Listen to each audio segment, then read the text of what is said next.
श्री वाहिगुरु साहिब जी। हौ आया दूरह चल कै, मैं तकी तौ सरनाई जियो। मैं आशा रखी चित में, मेरा सबो दुख गवाए जियो।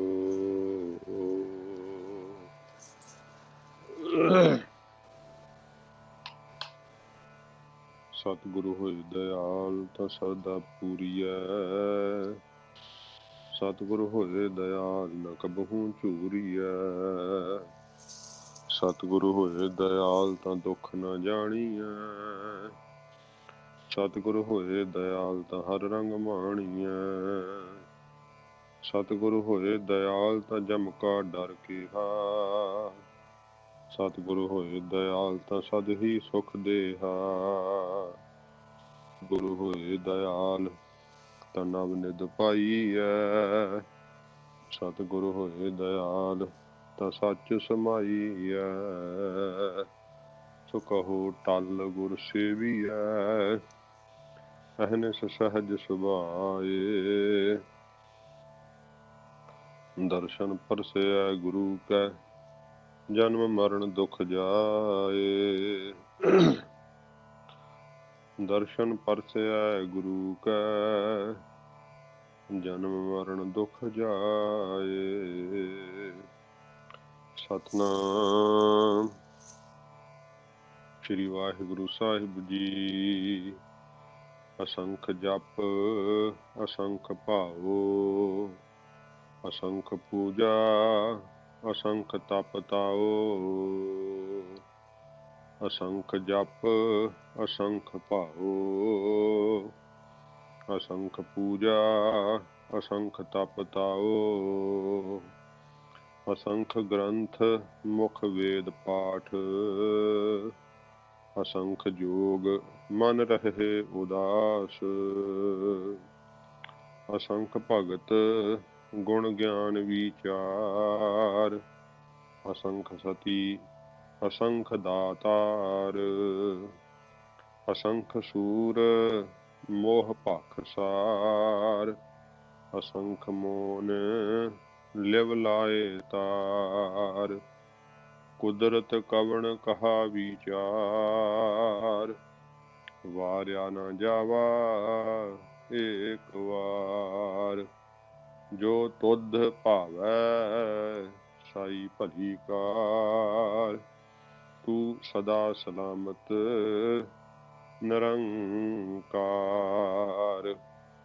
जो तुध भावै साई भली कार, तू सदा सलामत निरंकार।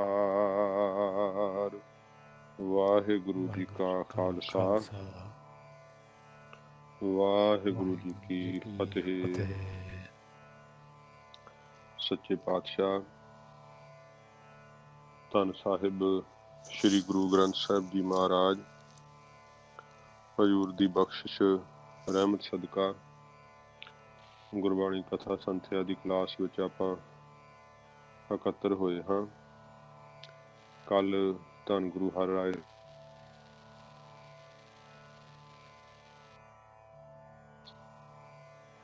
ਤੋਂ ਆਪਾਂ ਪਿਛਲੀ ਹੀ ਪੌੜੀ ਦੀ ਜੋ ਸੀ ਕਥਾ ਤੇ ਪਾਠ ਉਹ ਵਿਚਾਰਨਾ ਕੀਤਾ ਸੀਗਾ।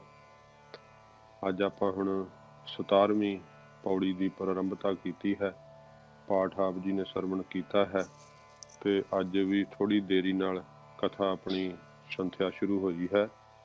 ਅੱਜ ਗੁਰਦੁਆਰਾ ਹੀਰਾ ਘਾਟ ਸਾਹਿਬ ਜੀ ਦੀ ਚੌਂਕੀ ਦਾ ਜੋੜ ਮੇਲਾ ਸੀਗਾ ਤੇ ਤਖਤ ਸਾਹਿਬ ਤੇ ਫਿਰ ਅੱਜ ਪ੍ਰਾਰੰਭਤਾ ਹੋਈ ਸੀ ਸ਼ਬਦ ਚੌਂਕੀ ਦੀ ਤੇ ਉਸ ਦਿਨ ਫਿਰ 15 ਕੁ ਮਿੰਟ ਕਥਾ ਲੇਟ ਹੋ ਜਾਂਦੀ ਹੈ ਤੇ ਇਸ ਕਰਕੇ ਆਪਾਂ ਥੋੜਾ ਜਿਹਾ ਲੇਟ ਪ੍ਰਾਰੰਭ ਕੀਤਾ। ਉਨੇ ਹੀ 5-7 ਮਿੰਟ ਆਪਾਂ ਉੱਪਰ ਲਾ ਲਾਂਗੇ। ਤੋ ਸੱਚੇ ਪਾਤਸ਼ਾਹ ਜੀ ਮਹਾਰਾਜ ਅੱਜ ਸਾਨੂੰ ਦੇ ਅੰਦਰ ਜੋ ਮਹਾਰਾਜ ਬਖਸ਼ਿਸ਼ ਕਰ ਰਹੇ ਆ, ਪਹਿਲਾਂ ਆਪ ਜੀ ਨੇ ਪਾਠਾਂ ਦੇ ਉਚਾਰਨ ਦੇ ਵੱਲ ਧਿਆਨ ਦੇਣਾ, ਵਿਸ਼ਰਾਮ ਜਿਹੜੇ ਆ ਉਹ ਵੇਖ ਲੈਣੇ। ਅਸੰਖ ਜਪ ਵਿਸ਼ਰਾਮ ਲੱਗਣਾ, ਅਸੰਖ ਭਾਵੋ असंख पूजा, पूजा बोलना पूजा, असंख पूजा, असंख तप ताओ, असंख ग्रंथ, मुख वेद पाठ, असंख जोग, मन रहे उदास। रहे इस तरह पकाउणा इनू, रहे इस तरह बोलना इनू शुद्ध। असंख जोग, मन रहे उदास, असंख भगत, गुण ज्ञान विचार, असंख सती, असंख दातार, सती ते विश्राम लगना, असंख सती, असंख दातार, दतार नहीं कहना, दद्दे नूं कन्ना लाउणा, दातार, दद्दे दा कन्ना फिर जिहड़ा ओह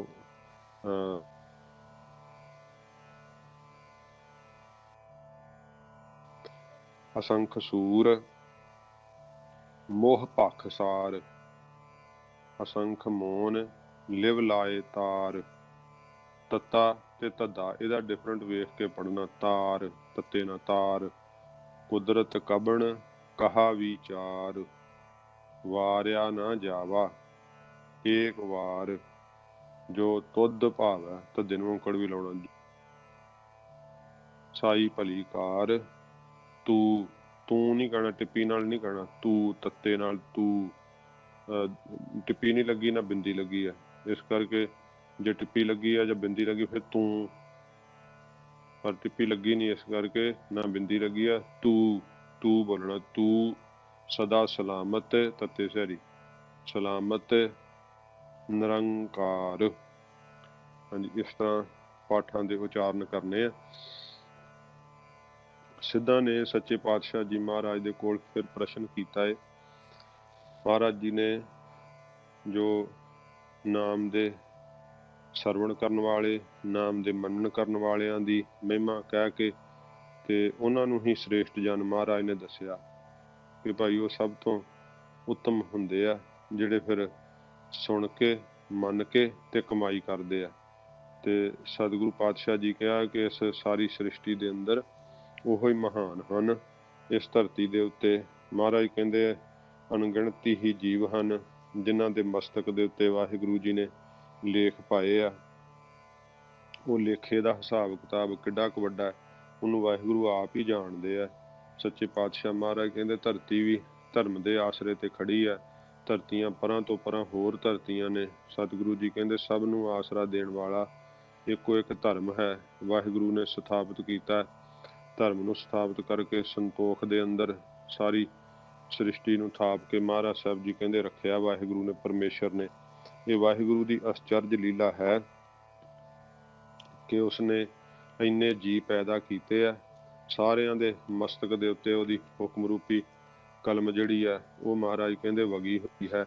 इउं सच्चे पातशाह जी महाराज कहंदे आ परमेश्वर पार ब्रह्म बेअंत है, उस दे अंत नूं कोई जान नहीं सकदा। उन्हें एक ओंकार कह के ही लखां दरिया ते सारी सृष्टि महाराज कहंदे भाई बना दित्ती है। ਉਹਦੀ कुदरत शक्ति ਨੂੰ सतगुरु जी कहंदे भाई विचार के दस्सिया नहीं जा सकता। असीं एक वार नहीं लखां ही वार वाहिगुरू तो बलहार कुर्बान जाने आ। ਜਿਹੜੀ भी ਉਹਨੂੰ ਕਾਰ ਪਾਉਂਦੀ है भली ਉਹੋ ही भली है। ਭਾਣੇ ਵਿੱਚ महाराज कहंदे भाई आउणा ਚਾਹੀਦਾ है ਤੇ जो भी वाहिगुरू ਨੂੰ ਪਾਉਂਦਾ है वो चंगा है। ये वाहिगुरू तू सदा रहण वाला अस्थित रहण वाला परमेश्वर है, निरंकार है, मायकी कारा तो रहत है। ये सतगुरु जी ने जदों वर्णन किया फिर सिद्धा ने कहा महाराज सृष्टि किन्ने प्रकार की हुंदी है। तो सच्चे पातशाह जी महाराज कहंदे आ सृष्टि जिहड़ी सिद्धो माया दे तीन गुण वा ते तिन्नां गुणां तो पैदा होई, इस करके सृष्टि भी तीन प्रकार की होऊगी, शांतकी, राजसी ते तामसी। ते सच्चे पातशाह महाराज नूं कहंदे महाराज फिर सानूं तिन्ने प्रकार की दसो। फिर पहला महाराज शांतकी सृष्टि दसदे आ इस पौड़ी दे अंदर। ये माया दे तीन गुण तकरीबन जिहड़े सतसंगत करदे उन्हां नूं पता ही हुंदा ते इन्हां दा विस्तार बहुत आपदा जे किते नहीं किसी ਸਰੋਤੇ ਨੂੰ पता लगेगा तो ਉਹਦੀ बाबत ਆਪਾਂ ਵੱਖਰੇ तौर ਤੇ भी खोल के जे दी कथा करनी होई ते कर लांगे, पर ਇਹਦਾ ਵਿਸਥਾਰ बहुत ਵਾ ਤਿੰਨਾਂ ਗੁਣਾਂ ਦਾ। ਤੇ ਉਹਦੇ ਚ ਇਹ ਜਾਣਨਾ कि माया दे ਤਿੰਨਾਂ ਗੁਣਾਂ ਦੇ ਵਿੱਚ ਸਾਰੀ ਸ੍ਰਿਸ਼ਟੀ ਹੈ। ਤਿੰਨਾਂ ਗੁਣਾਂ ਤੋਂ ਬਾਹਰ ਨਹੀਂ ਕੁਛ ਵੀ। ਸਿਰਫ ਜਾਂਦੇ ਤਿੰਨਾਂ ਗੁਣਾਂ ਤੋਂ ਬਾਹਰ ਜਾਂਦੇ ਆ ਤੇ ਉਹ ਭਗਤ ਜਾਂਦੇ ਆ। ਬ੍ਰਹਮ ਗਿਆਨੀ ਤਿੰਨਾਂ ਗੁਣਾਂ ਤੋਂ ਰਹਿਤ ਹੋ ਜਾਂਦੇ ਆ। ਆਪ ਵਾਹਿਗੁਰੂ ਤਿੰਨਾਂ ਗੁਣਾਂ ਤੋਂ ਅਤੀਤ ਆ। ਤਿੰਨ ਗੁਣ ਉਸ ਬਣਾਏ ਆ, ਪਰ ਤਿੰਨਾਂ ਗੁਣਾਂ ਤੋਂ ਆਪ ਅਤੀਤ ਹੈ। ਇਹ ਤ੍ਰਿਗੁਣੀ ਸ੍ਰਿਸ਼ਟੀ ਹੈ, ਜਿਹਦੇ ਵਿੱਚੋਂ ਪਹਿਲੀ ਮਹਾਰਾਜ ਸੱਚੇ ਪਾਤਸ਼ਾਹ ਹੁਣ ਸ਼ਾਂਤ ਕੀ ਸ੍ਰਿਸ਼ਟੀ ਜਿਹੜੀ ਹੈ ਨਾ, ਉਹ ਗਰੀਬ ਨਿਵਾਜ ਸੱਚੇ ਪਾਤਸ਼ਾਹ ਜੀ ਮਹਾਰਾਜ ਕਹਿਣ ਲੱਗੇ ਆ। ਜਿਹੜਾ ਸਤਿਗੁਰੂ ਜੀ ਸ਼ਾਂਤਗੀ ਸ੍ਰਿਸ਼ਟੀ ਦਾ ਜ਼ਿਕਰ ਕਰਨਗੇ ਤੇ ਉਹਦੇ ਵਿੱਚ ਨਾਮ ਦੇ ਜਿਹੜੇ ਆ ਉਹ ਜਪਣ ਵਾਲਿਆਂ ਦੀ ਬਾਬਤ ਜ਼ਿਕਰ ਆਵੇਗਾ। ਜਿਹੜੇ ਆ ਪਰਮੇਸ਼ਰ ਦੇ ਨਾਮ ਦੇ ਅਧਿਕਾਰੀ ਹੈ, ਉਹਨਾਂ ਦੀ ਬਾਬਤ ਮਹਾਰਾਜ ਸਾਹਿਬ ਜੀ ਜ਼ਿਕਰ ਕਰਨਗੇ। ਤੋ ਸੱਚੇ ਪਾਤਸ਼ਾਹ ਜੀ ਮਹਾਰਾਜ ਕਹਿੰਦੇ ਆ, ਅਸੰਖ ਜਪ। ਜਿਹੜਾ ਸੰਖ ਹੈ ਨਾ, ਸੰਖ ਇਹ ਨਾਮ ਗਿਣਤੀ ਦਾ ਹੁੰਦਾ ਹੈ, ਤੇ ਅਸੰਖ ਭਾਵ ਗਿਣਤੀ ਤੋਂ ਰਹਿਤ। ਅਸੰਖ ਤੋਂ ਭਾਵ ਹੈ ਨਾ ਗਿਣੇ ਜਾਣ ਵਾਲਾ, ਗਿਣਤੀ ਨਾ ਜਿਹਦੀ ਹੋ ਸਕੇ। ਸੱਚੇ ਪਾਤਸ਼ਾਹ ਜੀ ਮਹਾਰਾਜ ਕਹਿੰਦੇ ਅਣਗਿਣਤ ਪ੍ਰਕਾਰ ਦੇ ਹੀ ਜਿਹੜੇ ਹਨ ਨਾ ਉਹ ਜਪ ਹਨ। ਜਿਹੜੇ ਜਪ ਵਾ ਉਹਨਾਂ ਦੀ ਗਿਣਤੀ ਨਹੀਂ ਕੀਤੀ ਜਾ ਸਕਦੀ ਵੀ ਕਿੰਨੇ ਪ੍ਰਕਾਰ ਦੇ ਜਪ ਵਾ। ਕੋਈ ਸੰਕਟ ਮੋਚਨ, ਕੋਈ ਸ਼ਤਰੂ ਦਮਨ, ਕੋਈ ਕਲਿਆਣਕਾਰੀ, ਹਾਂਜੀ, ਕੋਈ ਇਸ ਤਰ੍ਹਾਂ ਸਵਸਤੀ ਵਾਚਨ ਵੈ, ਤੇ ਕੋਈ ਸਵਾਧਿਆਏ, ਕੋਈ ਇਸ਼ਟ ਸਿੱਧੀ ਲਈ, ਕੋਈ ਜਿਹੜਾ ਹੈ ਕਾਮਯ ਕਲਪ। ਇਸ ਤਰ੍ਹਾਂ ਪਾਪਾਂ ਦੇ ਨਾਸ਼ ਕਰਨ ਵਾਲਾ ਜਿਹੜਾ ਹੈ ਆਗਮ ਕਰਖਣ, ਉਹਨੂੰ ਕਹਿੰਦੇ ਜਾਪ ਨੂੰ। ਅਪਾਸੂ ਜਾਪ, ਇਹ ਜਾਪਾਂ ਦੀ ਗਿਣਤੀ ਨਹੀਂ ਆ ਸਕਦੀ ਕਿੰਨੇ ਕੁ ਜਾਪ ਹਨ। ਅਣਗਿਣਤ ਹੀ ਜਿਹੜੇ ਹਨ ਉਹ ਫਿਰ ਜਾਪ ਕਰਨ ਵਾਲੇ ਵੀ ਅਣਗਿਣਤ ਹਨ। ਅਸੰਖ ਜਪ ਪਹਿਲਾਂ ਸਮਝਣਾ, ਜਿਹੜੇ ਜਪ ਹਨ ਉਹ ਕਿੰਨੇ ਕੁ ਮੰਤਰਾਂ ਦੇ ਅੱਗੇ ਜਪ ਵਾ ਉਹ ਨਹੀਂ ਗਿਣੇ ਜਾ ਸਕਦੇ, ਅਸੰਖ ਹੀ ਆ। ਤੇ ਫਿਰ ਜਿਹੜੇ ਅਸੰਖ ਜਪ ਜਪਣ ਵਾਲੇ ਆ, ਦੂਸਰਾ ਅਰਥ ਜਪਣ ਵਾਲੇ ਸਮਝਣਾ। ਸਤਿਗੁਰੂ ਜੀ ਕਹਿੰਦੇ ਉਹ ਜਪ ਕਰਨ ਵਾਲੇ ਵੀ ਅਣਗਿਣਤ ਹੀ ਹਨ, ਜਪਾਂ ਦੀਆਂ ਵਿਧੀਆਂ ਵੀ ਅਣਗਿਣਤ ਹੀ ਹਨ। ਅਣਗਿਣਤੀ ਜਪ ਦੇ ਕਥਨਵਾਨ ਕਰਨ ਵਾਲੇ ਗ੍ਰੰਥ ਵੀ ਹਨ, ਜਿਨ੍ਹਾਂ ਵਿੱਚ ਜਪ ਕਰਨ ਦੀਆਂ ਵਿਧੀਆਂ ਦੱਸੀਆਂ ਹੋਈਆਂ। ਅਣਗਿਣਤ ਹੀ ਜਪਾਂ ਦੇ ਫਲ ਵੀ ਹਨ। ਇਸ ਤਰੀਕੇ ਨਾਲ ਹਰੇਕ ਜਿਹੜੀ ਹੈ ਆਪਣਾ ਮਹਾਰਾਜ ਸੱਚੇ ਪਾਤਸ਼ਾਹ ਜੀ ਨੇ ਦੱਸੀ ਹੈ ਨਾ, ਇਹ ਜਾਣਨਾ ਕਿ ਇਹ ਗਿਣਤੀ ਤੋਂ ਰਹਿਤ ਹੈ।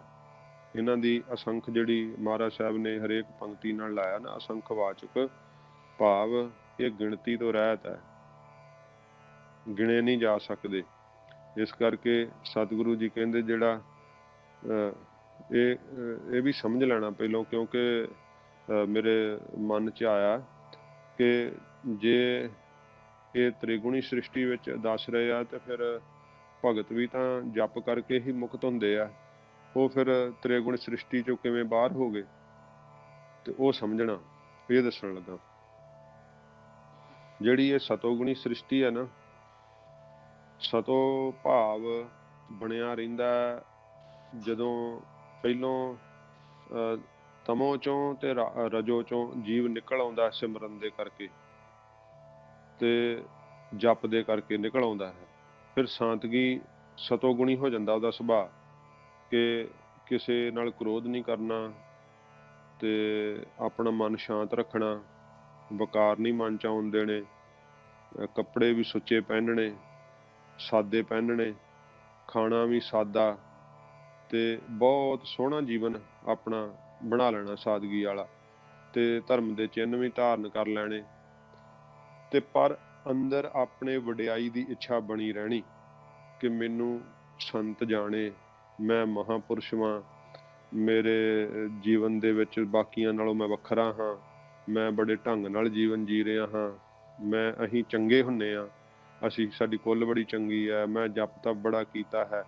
ਇਹ ਅੰਦਰ ਜਿਹੜਾ ਭਾਵ ਬਣਿਆ ਰਹਿਣਾ ਨਾ, ਇਹ ਮਾਇਆ ਦਾ ਸ਼ਾਂਤਗੀ ਸੁਭਾਅ ਹੋਣ ਕਰਕੇ ਚਾਹੀਦਾ ਸੀ ਨਾ ਇੱਥੇ ਜਾ ਕੇ ਮੁਕਤ ਹੋ ਜਾਣਾ, ਸਭ ਦੇ ਅੰਦਰ ਵਾਹਿਗੁਰੂ ਜੀ ਨੂੰ ਵੇਖ ਲੈਣਾ, ਤੇ ਜੋ ਕੁਝ ਹੁੰਦਾ ਉਸ ਵਾਹਿਗੁਰੂ ਦੇ ਹੁਕਮ 'ਚ ਹੁੰਦਾ ਜਾਣ ਲੈਣਾ।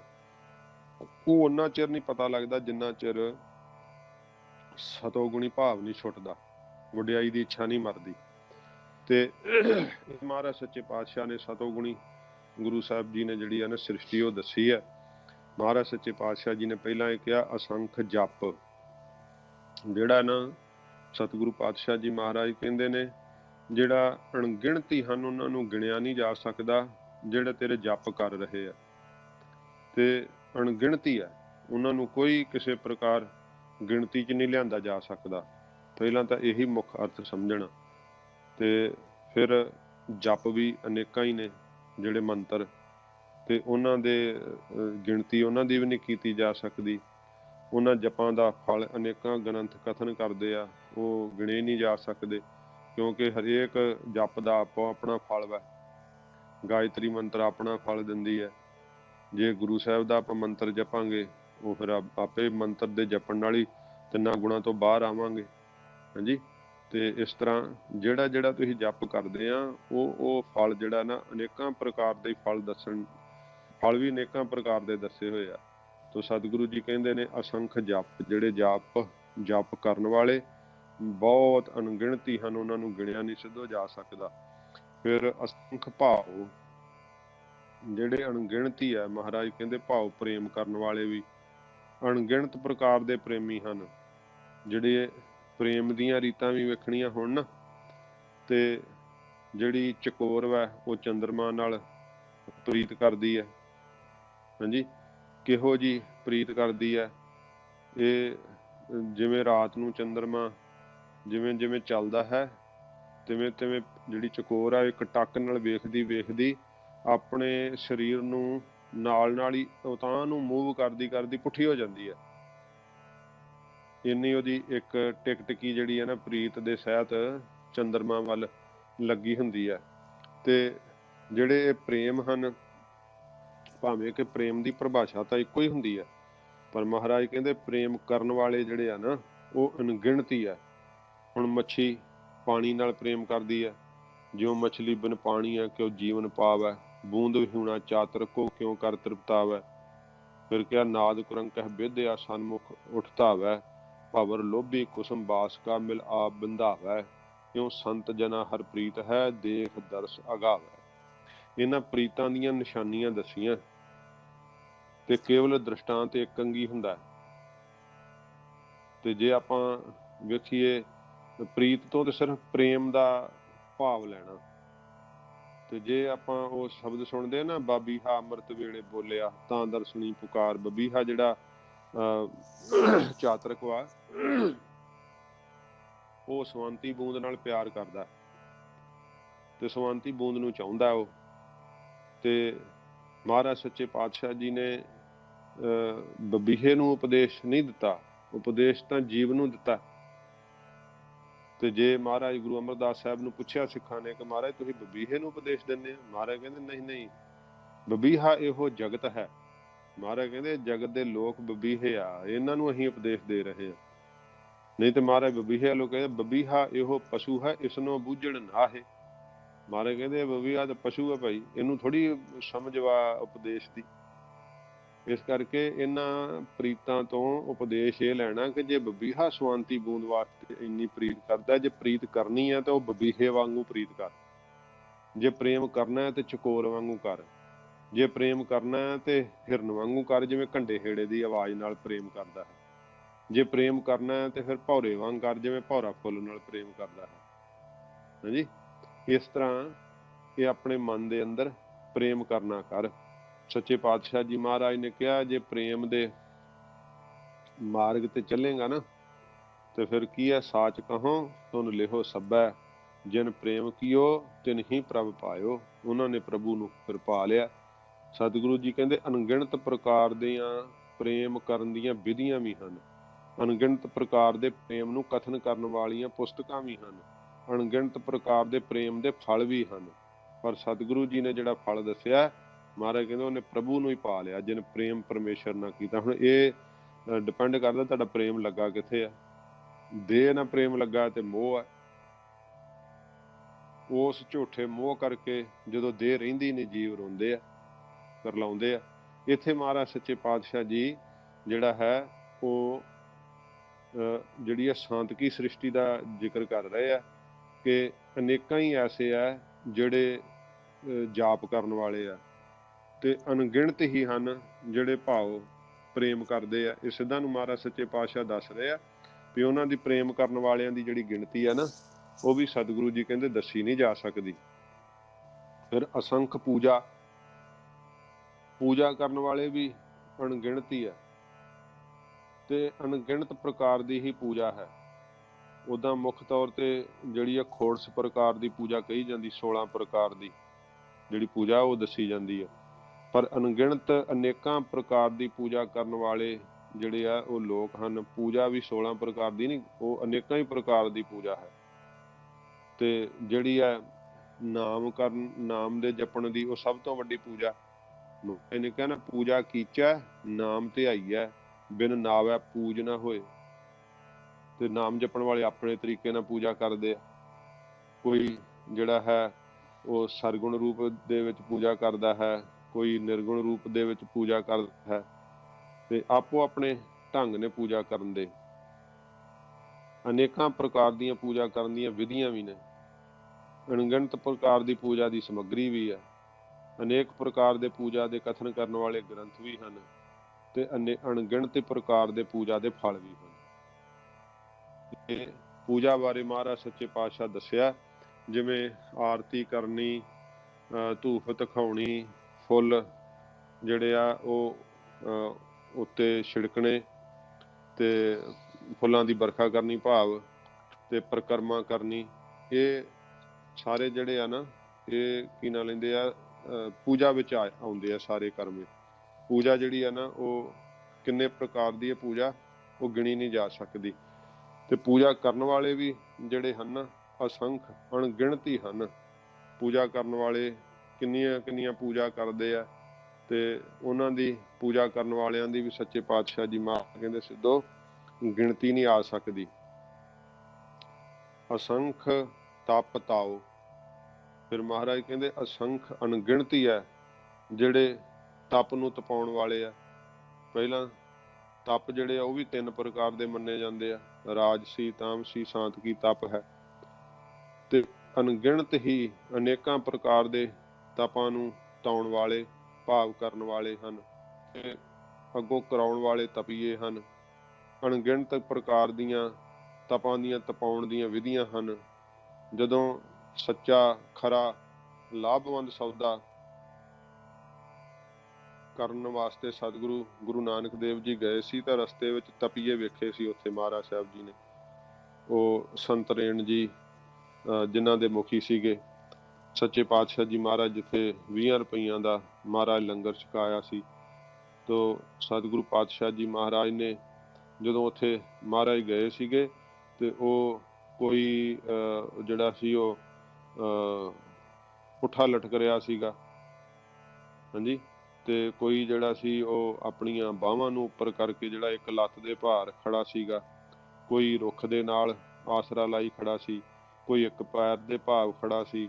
ਇਸ ਤਰ੍ਹਾਂ ਆਪੋ ਆਪਣੇ ਤਰੀਕੇ ਨਾਲ, ਕੋਈ ਜਲ ਦੇ ਵਿੱਚ ਖੜਾ ਸੀ, ਕੋਈ ਪਦਮਾਸਨ ਲਾਈ ਬੈਠਾ ਸੀਗਾ, ਸੀਸ ਦੇ ਉੱਤੇ ਜਟਾਵਾਂ ਸੀਗੀਆਂ ਤੇ ਸਵਾਹ ਮਿਲੀ ਹੋਈ ਸੀਗੀ। ਇਸ ਤਰ੍ਹਾਂ ਜਿਹੜੇ ਤਪ ਸੀ ਉਹ ਤਾ ਰਹੇ ਸੀਗੇ। ਤੇ ਅਨੇਕਾਂ ਪ੍ਰਕਾਰ ਦੇ ਜਿਹੜੇ ਆ ਨਾ ਉਹ ਤਪ ਹਨ, ਤੇ ਤਪਾਂ ਨੂੰ ਤਪਾਉਣ ਵਾਲੇ ਵੀ ਜਿਹੜੇ ਆ ਉਹ ਅਨੇਕਾਂ ਪ੍ਰਕਾਰ ਦੇ ਆ। ਜਿੱਦਾਂ ਬਾਹਰ ਕਈ ਵਰਖਾ ਵੀ ਇਸ ਤਰ੍ਹਾਂ ਹੀ ਸਰੀਰ ਤੇ ਸਹਾਰਦੇ ਆ, ਠੰਡ ਵੀ ਸਹਾਰਦੇ ਆ, ਤੇ ਕੋਈ 5 ਧੂਣੀਆਂ ਤਪਾਉਂਦਾ ਹੈ। ਤੇ ਉਹ ਗਰਮੀਆਂ ਦੀ ਰੁੱਤ ਵਿੱਚ ਜਦੋਂ ਹੱਠ ਤਪ ਕਰਦੇ ਆ ਨਾ, ਤੇ ਧੂਣੀਆਂ 4 ਸਵੇਰੇ 5 ਤਾ ਕੇ ਤੇ ਉਹਦੇ ਵਿੱਚ ਬੈਠ ਕੇ ਫਿਰ ਜਿਹੜੀ ਆ ਉਹ ਤਪੱਸਿਆ ਕਰਦੇ ਆ। ਕੋਈ ਕਪਾਲੀ ਆਸਣ ਲਾਉਂਦਾ ਹੈ, ਕੋਈ ਭੁੱਖੇ ਰਹਿੰਦਾ ਹੈ, ਕੋਈ ਥਾਹਾਂ ਨੂੰ ਬਾਂਹ ਖੜੀਆਂ ਕਰੀ ਰੱਖਦੇ ਆ। ਤੇ ਇਉਂ ਜਿਹੜੇ ਆ ਸਾਰੇ ਤਰ੍ਹਾਂ ਦੇ ਜਿਹੜੇ ਅਨੇਕਾਂ ਪ੍ਰਕਾਰ ਦੇ ਉਹ ਜਿਹੜੇ ਆ ਕੀਲਕ ਸੇਵਨ, ਵਿਭੂਤੀ ਲੇਪਨ, ਸੱਥਰ ਕਰਨ, ਸ਼ਮਸ਼ਾਨ ਸੇਵਨ ਆਦਿਕ, ਇਹ ਅਨੇਕਾਂ ਪ੍ਰਕਾਰ ਦੇ ਤਪ ਹਨ। ਤੇ ਇਸ ਪ੍ਰਕਾਰ ਜਿਹੜੇ ਅਣਗਿਣਤ ਪ੍ਰਕਾਰ ਦੇ ਤਪਾਂ ਦੇ ਅਨੇਕ ਪ੍ਰਕਾਰ ਦੇ ਗ੍ਰੰਥਾਂ ਵਾਲੇ ਹਨ, ਜਿਨ੍ਹਾਂ ਦੇ ਵਿੱਚ ਤਪਾਂ ਦਾ ਫਲ ਜਿਹੜਾ ਹੈ ਉਹ ਲਿਖਿਆ ਹੋਇਆ ਹੈ। ਸੱਚੇ ਪਾਤਸ਼ਾਹ ਮਹਾਰਾਜ ਨੇ ਕਿਹਾ ਅਸੰਖ ਤਪ ਧਾਓ, ਅਸੰਖ ਅਣਗਿਣਤੀ ਹਨ ਜਿਹੜੇ ਤਪਾਂ ਨੂੰ ਤਪਾਉਣ ਵਾਲੇ ਤਪਸਵੀ ਹਨ। ਸਿੱਧੋ ਤੁਸੀਂ ਇਕੱਲੇ ਨਹੀਂ, ਉਹਨਾਂ ਦੀ ਗਿਣਤੀ ਨਹੀਂ ਕੀਤੀ ਜਾ ਸਕਦੀ ਜਿਹੜੇ ਤਪੱਸਿਆ ਨੂੰ ਸਾਧਦੇ ਆ, ਤਪ ਨੂੰ ਤਪਾਉਂਦੇ ਹਨ। ਅਸੰਖ ਗ੍ਰੰਥ ਮੁੱਖ ਵੇਦ ਪਾਠ। ਫਿਰ ਸੱਚੇ ਪਾਤਸ਼ਾਹ ਕਹਿੰਦੇ ਅਣਗਿਣਤ ਹੀ ਐਸੇ ਗ੍ਰੰਥ ਪੁਸਤਕਾਂ ਹਨ ਜਿਨ੍ਹਾਂ ਵਿੱਚ ਵੇਦ ਦੇ ਪਾਠ ਨੂੰ ਮੁੱਖ ਰੱਖਿਆ ਹੋਇਆ ਹੈ। ਉਪਨਿਸ਼ਦ ਹਨ ਆਦਿਕ। ਅਣਗਿਣਤ ਪ੍ਰਕਾਰ ਦੀਆਂ ਉਹਨਾਂ ਦੀਆਂ ਮੁੱਖੋਂ ਪਾਠ ਕਰਨ ਦੀਆਂ ਵਿਧੀਆਂ ਹਨ। ਅਣਗਿਣਤ ਹੀ ਮੁੱਖੋਂ ਵੇਦਾਂ ਗ੍ਰੰਥਾਂ ਦਾ ਪਾਠ ਕਰਨ ਵਾਲੇ ਜਾਗਵਲਕ ਇੱਕ ਸਿਮਰਤੀ ਹੈਗੀ ਆ। ਇਹ ਆਦ ਪਾਠੀ ਵਿਦਵਾਨ ਜਿਹੜੇ ਉਹ ਪੁਰਖ ਹਨ, ਜਿਹੜੇ ਗ੍ਰੰਥ ਹਨ ਨਾ, ਉਹ ਵੀ ਅਸੰਖ ਹੀ ਆ। ਕਈ ਇਸ ਤਰ੍ਹਾਂ ਦੇ ਗ੍ਰੰਥ ਵੀ ਸਾਹਮਣੇ ਅਜੇ ਤੱਕ, ਜਿੱਦਾਂ ਆਪਾਂ ਹੁਣ ਇਸ ਲਾਈਨ 'ਚ ਚੱਲਦੇ ਹਾਂ, ਤੇ ਕਈ ਗ੍ਰੰਥ ਇਹੋ ਜਿਹੇ ਸਾਹਮਣੇ ਆ ਜਾਂਦੇ ਨਾਂ ਹੀ ਨਹੀਂ ਸੁਣੇ ਹੁੰਦੇ, ਤੇ ਬੜੇ ਅਮੋਲਕ ਗ੍ਰੰਥਾਂ ਦੀ ਗਿਣਤੀ ਵੀ ਨਹੀਂ ਆ ਸਕਦੀ। ਗ੍ਰੰਥ ਅਣਗਿਣਤ ਤਰ੍ਹਾਂ ਦੇ, ਅਣਗਿਣਤ ਹੀ ਉਹਨਾਂ ਦੇ ਪੜ੍ਹਨ ਵਾਲੇ ਹਨ। ਪੜ੍ਹਨ ਦਾ ਫਲ ਇੱਕ ਪਰਾਵਿਦਿਆ ਹੁੰਦੀ ਹੈ, ਇੱਕ ਅਪਰਾਵਿਦਿਆ। ਵੇਦ ਸ਼ਾਸਤਰਾਂ ਦਾ, ਜਿਹੜੀ ਵੇਦ ਸ਼ਾਸਤਰਾਂ ਆਦਿਕ ਦੀ ਵਿਦਿਆ, ਇਹ ਪਰਾਵਿਦਿਆ, ਤੇ ਉਪਵੇਦ ਤੇ ਭਾਸ ਟੀਕੇ ਜਿਨ੍ਹਾਂ ਵਿੱਚ ਅਰਥ ਕੀਤੇ ਹੋਣ, ਉਹ ਅਪਰਾਵਿਦਿਆ ਹੁੰਦੀ ਹੈ। ਇਸ ਪ੍ਰਕਾਰ ਅਣਗਿਣਤ ਐਸੇ ਹਨ ਜਿਹੜੇ ਉਹਨਾਂ ਫਿਰ ਗ੍ਰੰਥਾਂ ਦਾ ਮੁੱਖ ਤੋਂ ਪਾਠ ਕਰਕੇ ਸਮਝਾਉਂਦੇ ਆ। ਅਣਗਿਣਤ ਪ੍ਰਕਾਰ ਦੀਆਂ ਕਰਮ, ਉਪਾਸਨਾ, ਗਿਆਨ ਦਾ, ਵੇਦ ਦਾ, ਗ੍ਰੰਥ ਦਾ ਇਹ ਪਾਠ ਜਿਹੜਾ ਨਾ ਮੁੱਖ ਤੋਂ ਕਥਨ ਕਰਨਾ। ਉਹਦੇ ਵਿੱਚ ਉਪਾਸਨਾ ਕੀ ਕਹਿੰਦੀ ਹੈ, ਗਿਆਨ ਦੀ ਸਿੱਖਿਆ ਕੀ ਹੈ, ਕਰਮ ਕੀ ਕਰਨਾ ਚਾਹੀਦਾ ਹੈ, ਅਨੇਕਾਂ ਪ੍ਰਕਾਰ ਦਾ ਉਹਨਾਂ ਦੇ ਤਾਈਂ ਜਿਹੜੇ ਫਲ ਪ੍ਰਾਪਤ ਹੁੰਦੇ ਹਨ। ਸੱਚੇ ਪਾਤਸ਼ਾਹ ਜੀ ਮਹਾਰਾਜ ਕਹਿੰਦੇ ਆ ਕਿ ਇਹਨਾਂ ਦੀ ਗਿਣਤੀ ਨਹੀਂ ਕੀਤੀ ਜਾ ਸਕਦੀ। ਸਿੱਧੋ ਅਣਗਿਣਤ ਹੀ ਗ੍ਰੰਥ ਹਨ, ਤੇ ਉਹਨਾਂ ਦਾ ਮੁੱਖ ਤੋਂ ਵੇਦਾਂ ਦਾ ਪਾਠ ਕਰਨ ਵਾਲੇ, ਜਿਨ੍ਹਾਂ ਵਿੱਚ ਵੇਦਾਂ ਦੀਆਂ ਸੁਰਤੀਆਂ ਰੱਖੀਆਂ ਹੋਈਆਂ ਹਨ। ਇਸ ਪ੍ਰਕਾਰ ਉਹਨਾਂ ਦੀ ਗਿਣਤੀ ਸੱਚੇ ਪਾਤਸ਼ਾਹ ਜੀ ਕਹਿੰਦੇ ਨਹੀਂ ਕੀਤੀ ਜਾ ਸਕਦੀ। ਅਸੰਖ ਜੋਗ ਮਨ ਰਹੇ ਉਦਾਸ। ਅਣਗਿਣਤ ਹੀ ਇਸ ਪ੍ਰਕਾਰ ਦਾ ਜੋਗ ਹੈ। ਸੱਚੇ ਪਾਤਸ਼ਾਹ ਮਹਾਰਾਜ ਕਹਿੰਦੇ ਭਾਈ ਪਹਿਲਾਂ ਤਾਂ ਜੋਗ ਵੀ ਅਣਗਿਣਤ ਹੀ ਹਨ। ਕੋਈ ਲੈ ਜੋਗ ਹੈ, ਮੰਤਰ ਜੋਗ ਹੈ, ਹੱਠ ਜੋਗ ਹੈ, ਗਿਆਨ ਜੋਗ ਹੈ, ਰਾਜ ਜੋਗ ਹੈ, ਭਗਤ ਜੋਗ ਹੈ, ਤੇ ਅਗਰਪਤ ਜੋਗ ਹੈ, ਫਿਰ ਸਗਰਪਤ ਜੋਗ ਹੈ। ਇਸ ਤਰ੍ਹਾਂ ਜਿਹੜੇ ਇਹਨਾਂ ਜੋਗਾਂ ਦੀ ਗਿਣਤੀ ਨਹੀਂ ਕੀਤੀ ਜਾ ਸਕਦੀ। ਅਸੰਖ ਹੀ ਫਿਰ ਅਣਗਿਣਤ ਹੀ ਜਿਹੜੇ ਜੋਗ ਕਮਾਉਣ ਵਾਲੇ ਜੋਗੀ ਹਨ। ਸਤਿਗੁਰੂ ਜੀ ਕਹਿੰਦੇ ਇਹਨਾਂ ਦੀ ਗਿਣਤੀ ਨਹੀਂ ਕੀਤੀ ਜਾ ਸਕਦੀ। ਅਣਗਿਣਤ ਪ੍ਰਕਾਰ ਦੇ ਫਿਰ ਇਹਨਾਂ ਦੇ ਫਲ ਦੱਸੇ ਆ। ਅਣਗਿਣਤ ਹੀ ਮਨ ਵਿੱਚ ਜੋਗ ਨੂੰ ਧਾਰ ਕੇ ਸੰਸਾਰ ਤੋਂ ਉਦਾਸ ਜਿਹੜੇ ਹਨ, ਮਨ ਰਹੇ ਉਦਾਸ, ਮਨ ਦੇ ਅੰਦਰ ਉਦਾਸ ਬਿਰਤੀ ਨੂੰ ਧਾਰਨ ਕਰਕੇ ਉਪਰਾਮ ਰਹਿੰਦੇ ਆ। ਜੋਗ ਦਾ ਜਿਹੜਾ ਨਿਰਣਾ ਨਾ, ਉਹ ਬਹੁਤ ਵਿਸਥਾਰ ਪੂਰਵਕ ਹੈ ਕਿ ਗਿਆਨ ਜੋਗ ਕੀ ਹੁੰਦਾ ਹੈ, ਫਿਰ ਰਾਜ ਜੋਗ ਕੀ ਹੁੰਦਾ ਹੈ, ਤੇ ਸੰਖੇਪ ਰੂਪ ਚ ਮੈਂ ਥੋੜਾ ਜਿਹਾ ਜ਼ਿਕਰ ਕਰ ਦਿੰਦਾ।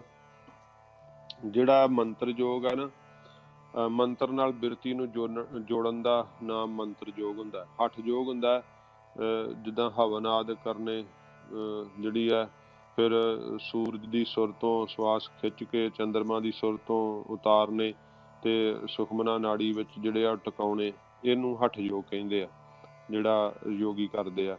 ਗਿਆਨ ਯੋਗ ਹੁੰਦਾ ਗਿਆਨ ਦੁਆਰਾ ਬਿਰਤੀ ਸਰੂਪ ਵਿੱਚ ਚਾੜਨੀ, ਗਿਆਨ ਹਾਸਲ ਕਰਨਾ ਕਿ ਪਰਮੇਸ਼ਰ ਤੋਂ ਬਿਨਾਂ ਕੋਈ ਚੀਜ਼ ਸੱਤ ਨਹੀਂ ਰਹਿਣ ਵਾਲੀ। ਰਾਜ ਯੋਗ ਹੁੰਦਾ ਪ੍ਰਕਾਸ਼ ਰੂਪ ਵਿੱਚ ਮਨ ਨੂੰ ਜੋੜਨਾ। ਇਸ ਪ੍ਰਕਾਰ ਜਿਹੜਾ ਹੈ ਘਰ ਵਿੱਚ ਰਹਿੰਦਿਆਂ ਹੋਇਆਂ ਹੀ ਉਦਾਸੀ ਧਾਰਨ ਕਰਨੀ, ਗ੍ਰਸਤ ਦੇ ਵਿਹਾਰ ਕਰਦਿਆਂ ਹੋਇਆਂ ਵੀ ਇਹਨਾਂ ਤੋਂ ਨਿਰਲੇਪ ਰਹਿਣਾ, ਇਹਨੂੰ ਰਾਜ ਯੋਗ ਕਹਿੰਦੇ ਆ। ਭਗਤ ਯੋਗ ਕਹਿੰਦੇ ਆ ਭਗਤੀ ਦੁਆਰਾ ਬਿਰਤੀ ਜੋੜਨੀ। ਤੇ ਇਸ ਪ੍ਰਕਾਰ ਜਿਹੜਾ ਅਗਰਪਤ ਯੋਗ ਹੁੰਦਾ ਬਿਨਾਂ ਮੰਤਰ ਤੋਂ ਪ੍ਰਾਣ ਚੜਾਉਣੇ, ਜਿਵੇਂ ਬਾਜੀਗਰ ਆਦਿ ਚੜਾਉਣਾ ਜਾਣਦੇ ਹੁੰਦੇ ਆ। ਸਗਰਭਤ ਯੋਗ ਹੁੰਦਾ ਜਿਹੜਾ ਮੰਤਰ ਸਹਿਤ ਪ੍ਰਾਣਾਯਾਮ ਕਰਨਾ, ਮੰਤਰਾਂ ਦਾ ਜਿਹੜਾ ਯੋਗ ਕਰਨਾ। ਇਸ ਤਰ੍ਹਾਂ ਜਿਹੜੇ ਯੋਗਾਂ ਦੇ ਨਿਰਣੇ ਜਿਹੜੇ ਉਹ ਦੱਸੇ ਹੋਏ ਆ ਬਹੁਤ। ਇਹਨਾਂ ਦਾ ਵੀ ਜਿਹੜਾ ਹੈ ਵਿਸਥਾਰ ਅਣਗਿਣਤ ਹੀ ਹੈ। ਅਸੰਖ ਯੋਗ, ਅਣਗਿਣਤ ਪ੍ਰਕਾਰ ਦਾ ਮਹਾਰਾਜ ਕਹਿੰਦੇ ਯੋਗ ਆ। ਜਿਵੇਂ ਇੱਥੇ ਉਹ ਆਪਣਾ ਭਾਈ ਹਰਭਜਨ ਸਿੰਘ ਜੀ ਜੋਗੀ ਹੋਏ ਨਾ ਅਮਰੀਕਾ ਦੇ ਵਿੱਚ, ਹੁਣ ਤਾਂ ਉਹ ਸਰੀਰ ਕਰਕੇ ਨਹੀਂ ਹਨ, ਤੇ ਉਹਨਾਂ ਨੇ ਜਿਹੜਾ ਗੋਰਿਆਂ ਨੂੰ ਜਿਹੜਾ ਸੀ ਉਹ ਯੋਗ ਸਾਧਨਾ ਜਿਹੜੀ ਸਿਖਾਈ ਸੀ, ਉਹ ਕੁੰਡਲਨੀ ਯੋਗ ਸੀਗਾ।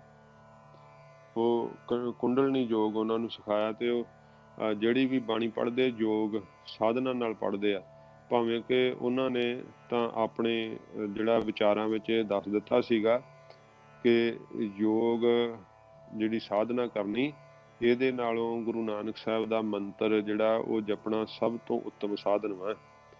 ਤੇ ਯੋਗ ਸਾਧਨਾ ਦੇ ਨਾਲ ਤੁਸੀਂ ਆਪਣੇ ਸਰੀਰ ਨੂੰ ਜਿਹੜਾ ਉਹ ਰਿਸ਼ਟ ਪੁਸ਼ਟ ਰੱਖ ਸਕਦੇ ਆ, ਤੇ ਪਰ ਜਿਹੜਾ ਪਰਮੇਸ਼ਰ ਨੂੰ ਮਿਲਣ ਦਾ ਸਾਧਨ ਹੈ ਉਹ ਗੁਰੂ ਨਾਨਕ ਸਾਹਿਬ ਦੀ ਸਿੱਖੀ ਵਾਲਾ ਮਾਰਗ ਹੈ, ਮੰਤਰ ਦਾ, ਗੁਰਮੰਤਰ ਦਾ ਅਭਿਆਸ ਕਰਨਾ। ਤੇ ਇੱਥੇ ਮਹਾਰਾਜ ਯੋਗ ਸਾਧਨਾ ਬਾਰੇ ਦੱਸ ਰਹੇ ਆ। ਸਤਿਗੁਰੂ ਜੀ ਕਹਿੰਦੇ ਆ, ਅਸੰਖ ਯੋਗ, ਅਣਗਿਣਤ ਪ੍ਰਕਾਰ ਦਾ ਯੋਗ ਹੈ, ਤੇ ਉਸ ਯੋਗ ਨੂੰ ਕਮਾਉਣ ਵਾਲੇ ਵੀ ਅਣਗਿਣਤ ਹਨ। ਜਿਹੜੇ ਮਨ ਰਹੇ ਉਦਾਸ, ਮਨ ਦੇ ਅੰਦਰ ਜਿਹੜੀ ਆ ਉਦਾਸਤਾ ਹੀ ਧਾਰਨ ਕਰਕੇ ਤੇ ਇਸ ਤਰ੍ਹਾਂ ਹੀ ਜਿਹੜਾ ਹੈ ਆਪਣਾ ਨਿਰਵਾਹ ਕਰਦੇ ਆ, ਇਸ ਤਰ੍ਹਾਂ ਹੀ ਰਹਿੰਦੇ ਆ। ਅਸੰਖ ਭਗਤ ਗੁਣ ਗਿਆਨ ਵਿਚਾਰ, ਸਤਿਗੁਰੂ ਜੀ ਕਹਿੰਦੇ ਅਣਗਿਣਤੀ ਹਨ ਉਹ ਭਗਤ ਜਿਹੜੇ ਵਾਹਿਗੁਰੂ ਜੀ ਦੇ ਗੁਣਾਂ ਦਾ ਗਿਆਨ ਦੁਆਰਾ ਫਿਰ ਵਿਚਾਰ ਕਰਦੇ ਆ। ਮਹਾਰਾਜ ਕਹਿੰਦੇ ਭਾਈ ਕਿਉਂ ਜਿਹੜੇ ਭਗਤ ਹਨ ਨਾ, ਭਗਤਾਂ ਦੀ ਗਿਣਤੀ ਵੀ ਨਹੀਂ ਕੀਤੀ ਜਾ ਸਕਦੀ, ਉਹ ਵੀ ਅਣਗਿਣਤੀ ਹਨ। ਲੱਖ ਭਗਤ ਆਰਾਧਤੇ ਜਪਤੇ ਪੀਓ ਪੀਓ, ਲੱਖਾਂ ਹੀ ਭਗਤ ਜਿਨ੍ਹਾਂ ਦੀ ਅਸੰਖੀ ਆ, ਗਿਣਤੀ ਕੀਤੀ ਨਹੀਂ ਜਾ ਸਕਦੀ। ਤੇ ਇਸ ਪ੍ਰਕਾਰ 9 ਪ੍ਰਕਾਰ ਦੀ ਭਗਤੀ ਭਾਵੇਂ ਮੰਨੀ ਜਾਂਦੀ ਹੈ, ਪਰ ਮਹਾਰਾਜ ਕਹਿੰਦੇ ਜਿਹੜੀ ਅਣਗਿਣਤ ਪ੍ਰਕਾਰ ਦੀਆਂ ਭਗਤੀਆਂ ਹਨ, ਨਵਦਾ ਭਗਤੀ ਹੈ, ਪ੍ਰੇਮਾ ਭਗਤੀ ਹੈ, ਪਰਾ ਭਗਤੀ ਹੈ, ਅਪਰਾ ਭਗਤੀ ਆਦਿਕ, ਹਾਂਜੀ, ਇਹ ਅਣਗਿਣਤ ਪ੍ਰਕਾਰ ਦੀਆਂ ਭਗਤੀ ਕਰਨ ਦੀਆਂ ਵਿਧੀਆਂ ਵੀ ਹਨ। ਅਣਗਿਣਤ ਪ੍ਰਕਾਰ ਦੇ ਭਗਤਾਂ ਨੂੰ ਅਣਗਿਣਤ ਪ੍ਰਕਾਰ ਦੇ ਫਲ ਪ੍ਰਾਪਤ ਹੁੰਦੇ ਆ। ਅਣਗਿਣਤ ਪ੍ਰਕਾਰ ਦੇ ਗ੍ਰੰਥ ਹਨ ਜਿਨ੍ਹਾਂ ਵਿੱਚ ਭਗਤੀ ਕਰਨ ਦੀਆਂ ਵਿਧੀਆਂ ਲਿਖੀਆਂ ਹੋਈਆਂ ਹਨ। ਸੱਚੇ ਪਾਤਸ਼ਾਹ ਜੀ ਮਹਾਰਾਜ ਕਹਿੰਦੇ ਜਿਹੜੇ ਭਗਤ ਹੈ ਨਾ, ਉਹ ਵੀ ਅਸੰਖੀ ਹੈ, ਅਣਗਿਣਤੀ ਹੈ।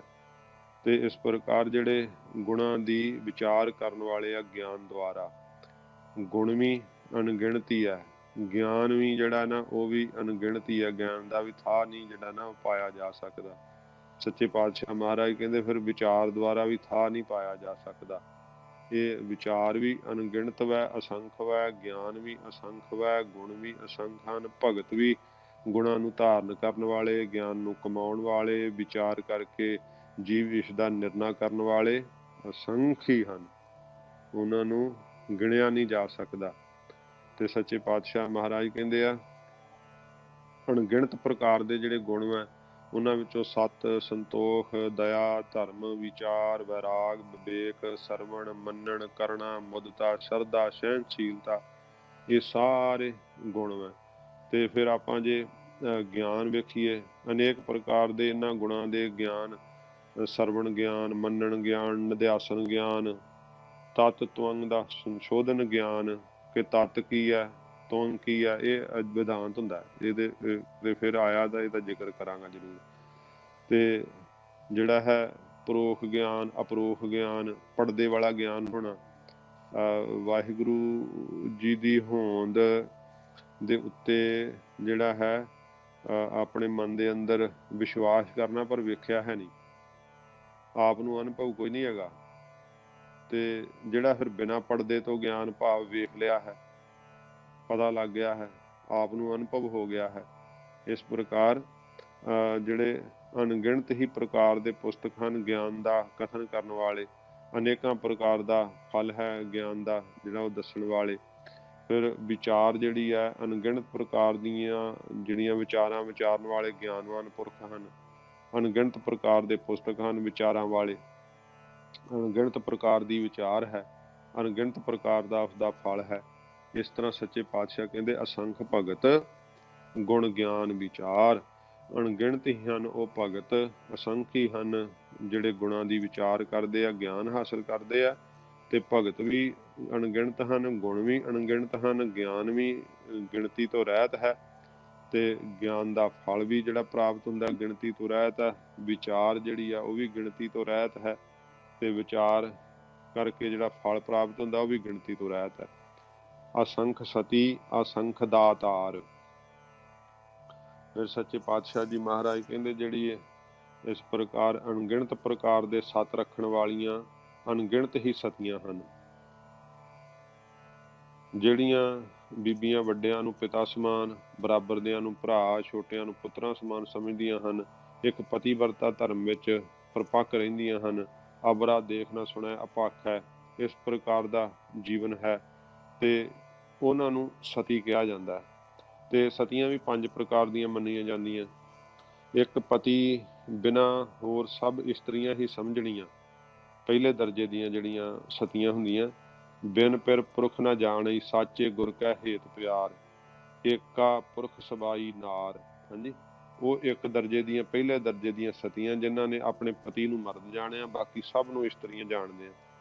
ਤੇ ਦੂਸਰੀਆਂ ਵੱਡਿਆਂ ਨੂੰ ਪਿਤਾ ਰੂਪ ਜਾਣਨਾ, ਬਰਾਬਰਦਿਆਂ ਨੂੰ ਭਾਈ ਰੂਪ ਕਰਕੇ ਜਾਣਨਾ, ਛੋਟਿਆਂ ਨੂੰ ਪੁੱਤਰ ਰੂਪ ਕਰਕੇ ਜਾਣਨਾ, ਅਤੇ ਜੋ ਮਾਤਾ ਪਿਤਾ ਨੇ ਪਤੀ ਦਿੱਤਾ ਹੈ ਤਿਸ ਦਾ ਪਰਮੇਸ਼ਰ ਰੂਪ ਜਾਣ ਕੇ ਸਾਰੀ ਜ਼ਿੰਦਗੀ ਉਸ ਦਾ ਪਤੀਵਰਤਾ ਧਰਮ ਦੇ ਵਿੱਚ ਰਹਿ ਕੇ ਸੇਵਾ ਕਰਨੀ। ਇਹ ਦੂਸਰੇ ਦਰਜੇ ਦੀਆਂ ਸਤੀਆਂ ਹੁੰਦੀਆਂ। ਫਿਰ ਤੀਸਰੇ ਦਰਜੇ ਦੀਆਂ ਸਤੀਆਂ ਇੱਕ ਐਸੀਆਂ ਸਤੀਆਂ ਹਨ ਜੋ ਪਤੀ ਨੂੰ ਪਰਮੇਸ਼ਰ ਰੂਪ ਸਮਝਦੀਆਂ ਹਨ ਤੇ ਪਤੀ ਦੇ ਪਰਿਵਾਰ ਦਾ ਵੀ ਸਤਿਕਾਰ ਕਰਦੀਆਂ ਹਨ। ਸਗਲ ਸੰਤੋਖੀ ਦੇਰ ਜਠਾਨੀ, ਜਿਵੇਂ ਆਖਿਆ ਸਭ ਪਰਿਵਾਰ ਹੈ ਮਾਹੇ ਸ੍ਰੇਸ਼ਟ, ਮਤੀ ਦੇਵੀ ਦੇਵਰ ਜੇਸ਼ਟ। ਇਸ ਤਰ੍ਹਾਂ ਇਹ ਜੋ ਪਤੀ ਨੂੰ ਪਰਮੇਸ਼ਰ ਸਰੂਪ ਸਮਝਦੇ ਆ ਤੇ ਸਾਰੇ ਪਰਿਵਾਰ ਦਾ ਵੀ ਸਤਿਕਾਰ ਕਰਨਾ ਤੇ ਸੇਵਾ ਕਰਨੀ ਉਹਨਾਂ ਦੀ। ਤੇ ਚੌਥਾ ਦਰਜਾ ਹੈ ਜੋ ਤਨ ਕਰਕੇ ਕੁਕਰਮ ਤੋਂ ਬਚੀਆਂ ਰਹਿੰਦੀਆਂ ਹਨ ਪਰ ਮਨ ਕਦੇ ਡੋਲ ਜਾਂਦਾ ਹੈ। ਇਸ ਪ੍ਰਕਾਰ ਸਰੀਰ ਕਰਕੇ ਜੇ ਬਚ ਜਾਵੇ ਤਾਂ ਵੀ ਉਹਨਾਂ ਦੀ ਗਿਣਤੀ ਚੌਥੇ ਦਰਜੇ ਦੀਆਂ ਸਤੀਆਂ ਵਿੱਚ ਆ ਜਾਂਦੀਆਂ ਹਨ।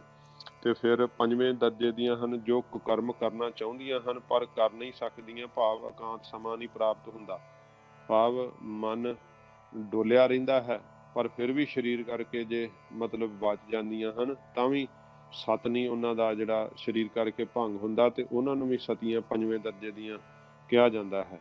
ਛੇਵੇਂ ਦਰਜਾ ਜੋ ਪਤੀ ਦਾ ਮਰਨਾ ਸੁਣ ਕੇ ਪ੍ਰਾਣ ਛੱਡ ਦਿੰਦੀਆਂ ਹਨ, ਨਾਨਕ ਸਤੀਆਂ ਜਾਣੀਆਂ ਜੋ ਬਿਰਹੇ ਚੋਟ ਮਰਨ।